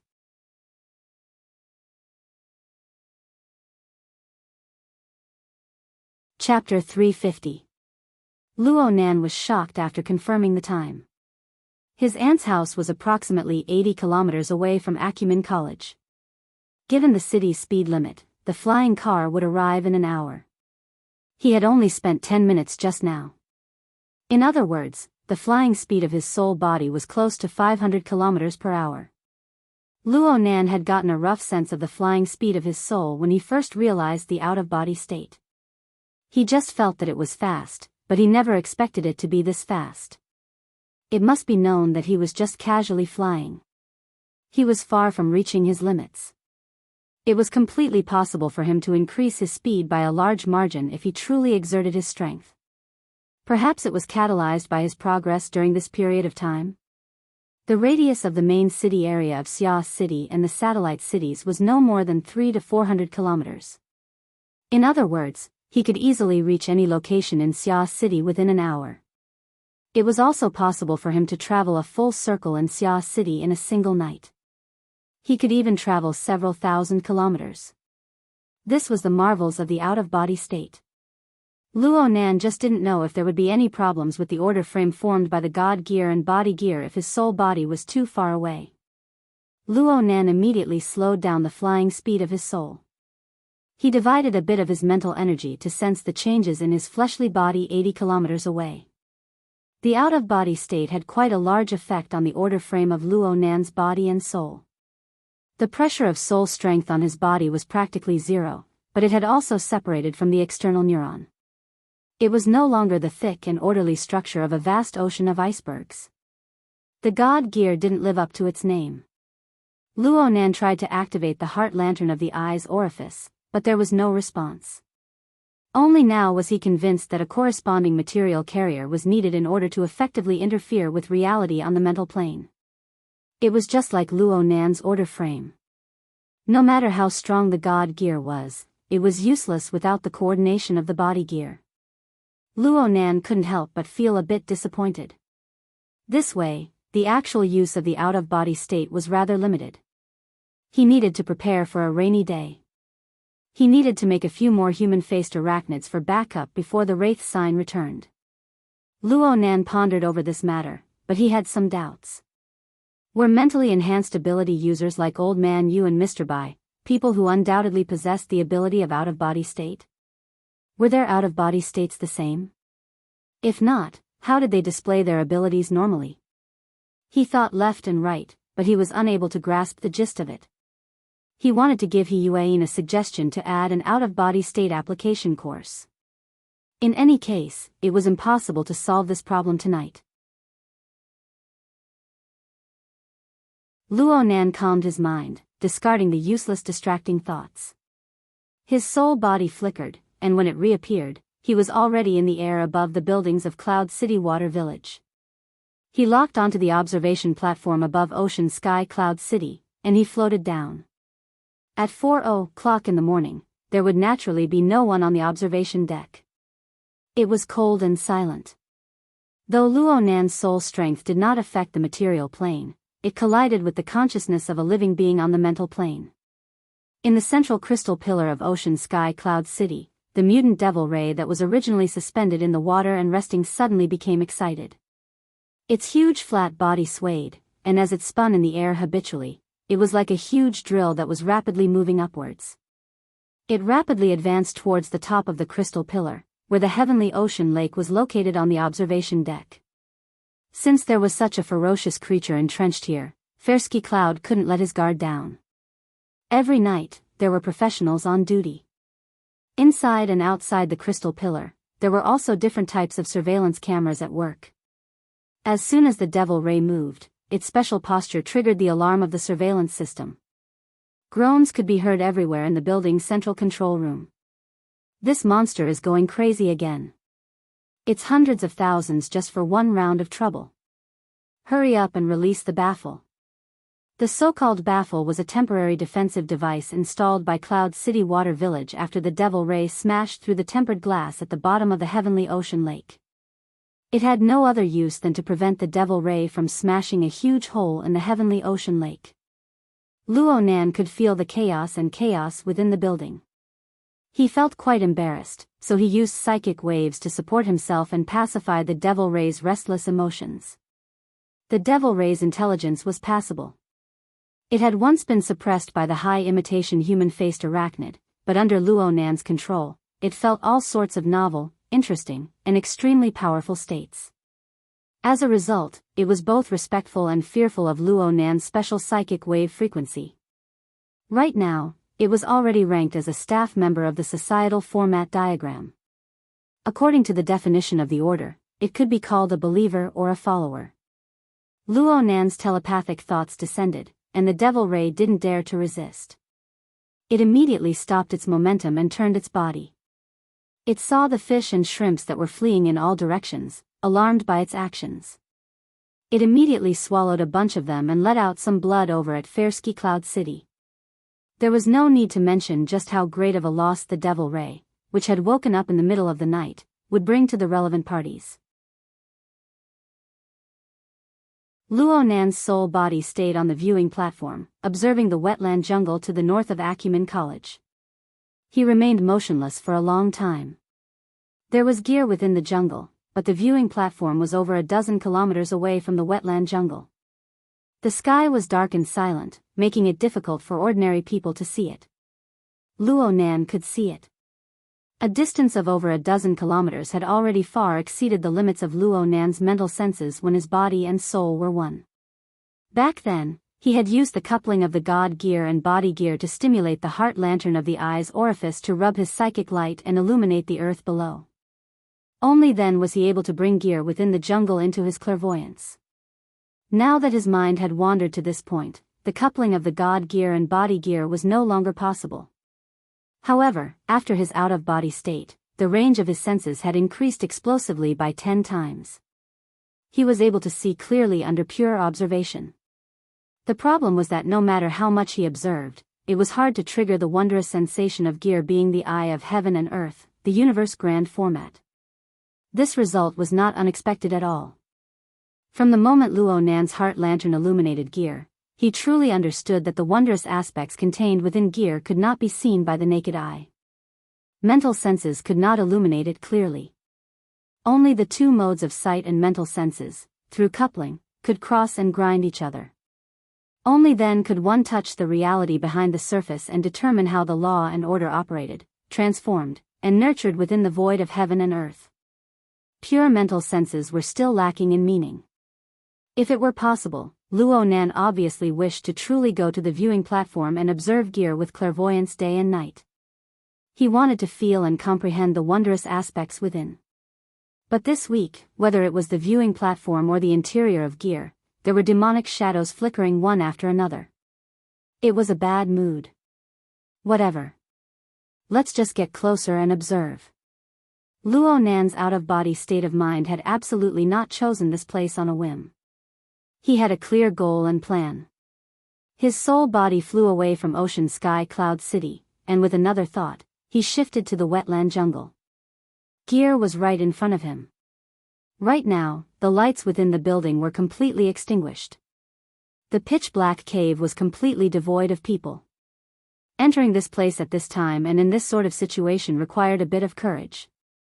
Well, if someone really did come, Luo Nan did not mind testing the quality of this fellow. Unfortunately, there was no one. Luo Nan's soul body passed through the wall and entered the interior of Gear. His mental senses naturally covered every space and every nook and cranny of the 12 floors, leaving nothing out. He could do all of this when his soul and body were one. He could do it even better because he had the heart lantern of the eye's orifice, which was more suited to the environment of Gear. But it was still the same old saying, there were people in front of him, and there were eyes behind his head. He could not act willfully. Only when his internal refinement was successful and he reckoned that he could resist the pressure of the explosive increase in his soul strength could this matter be accomplished. You're tuning in to the Romantic Tales YouTube channel. Don't forget to subscribe and join us on this journey to catch the most captivating stories.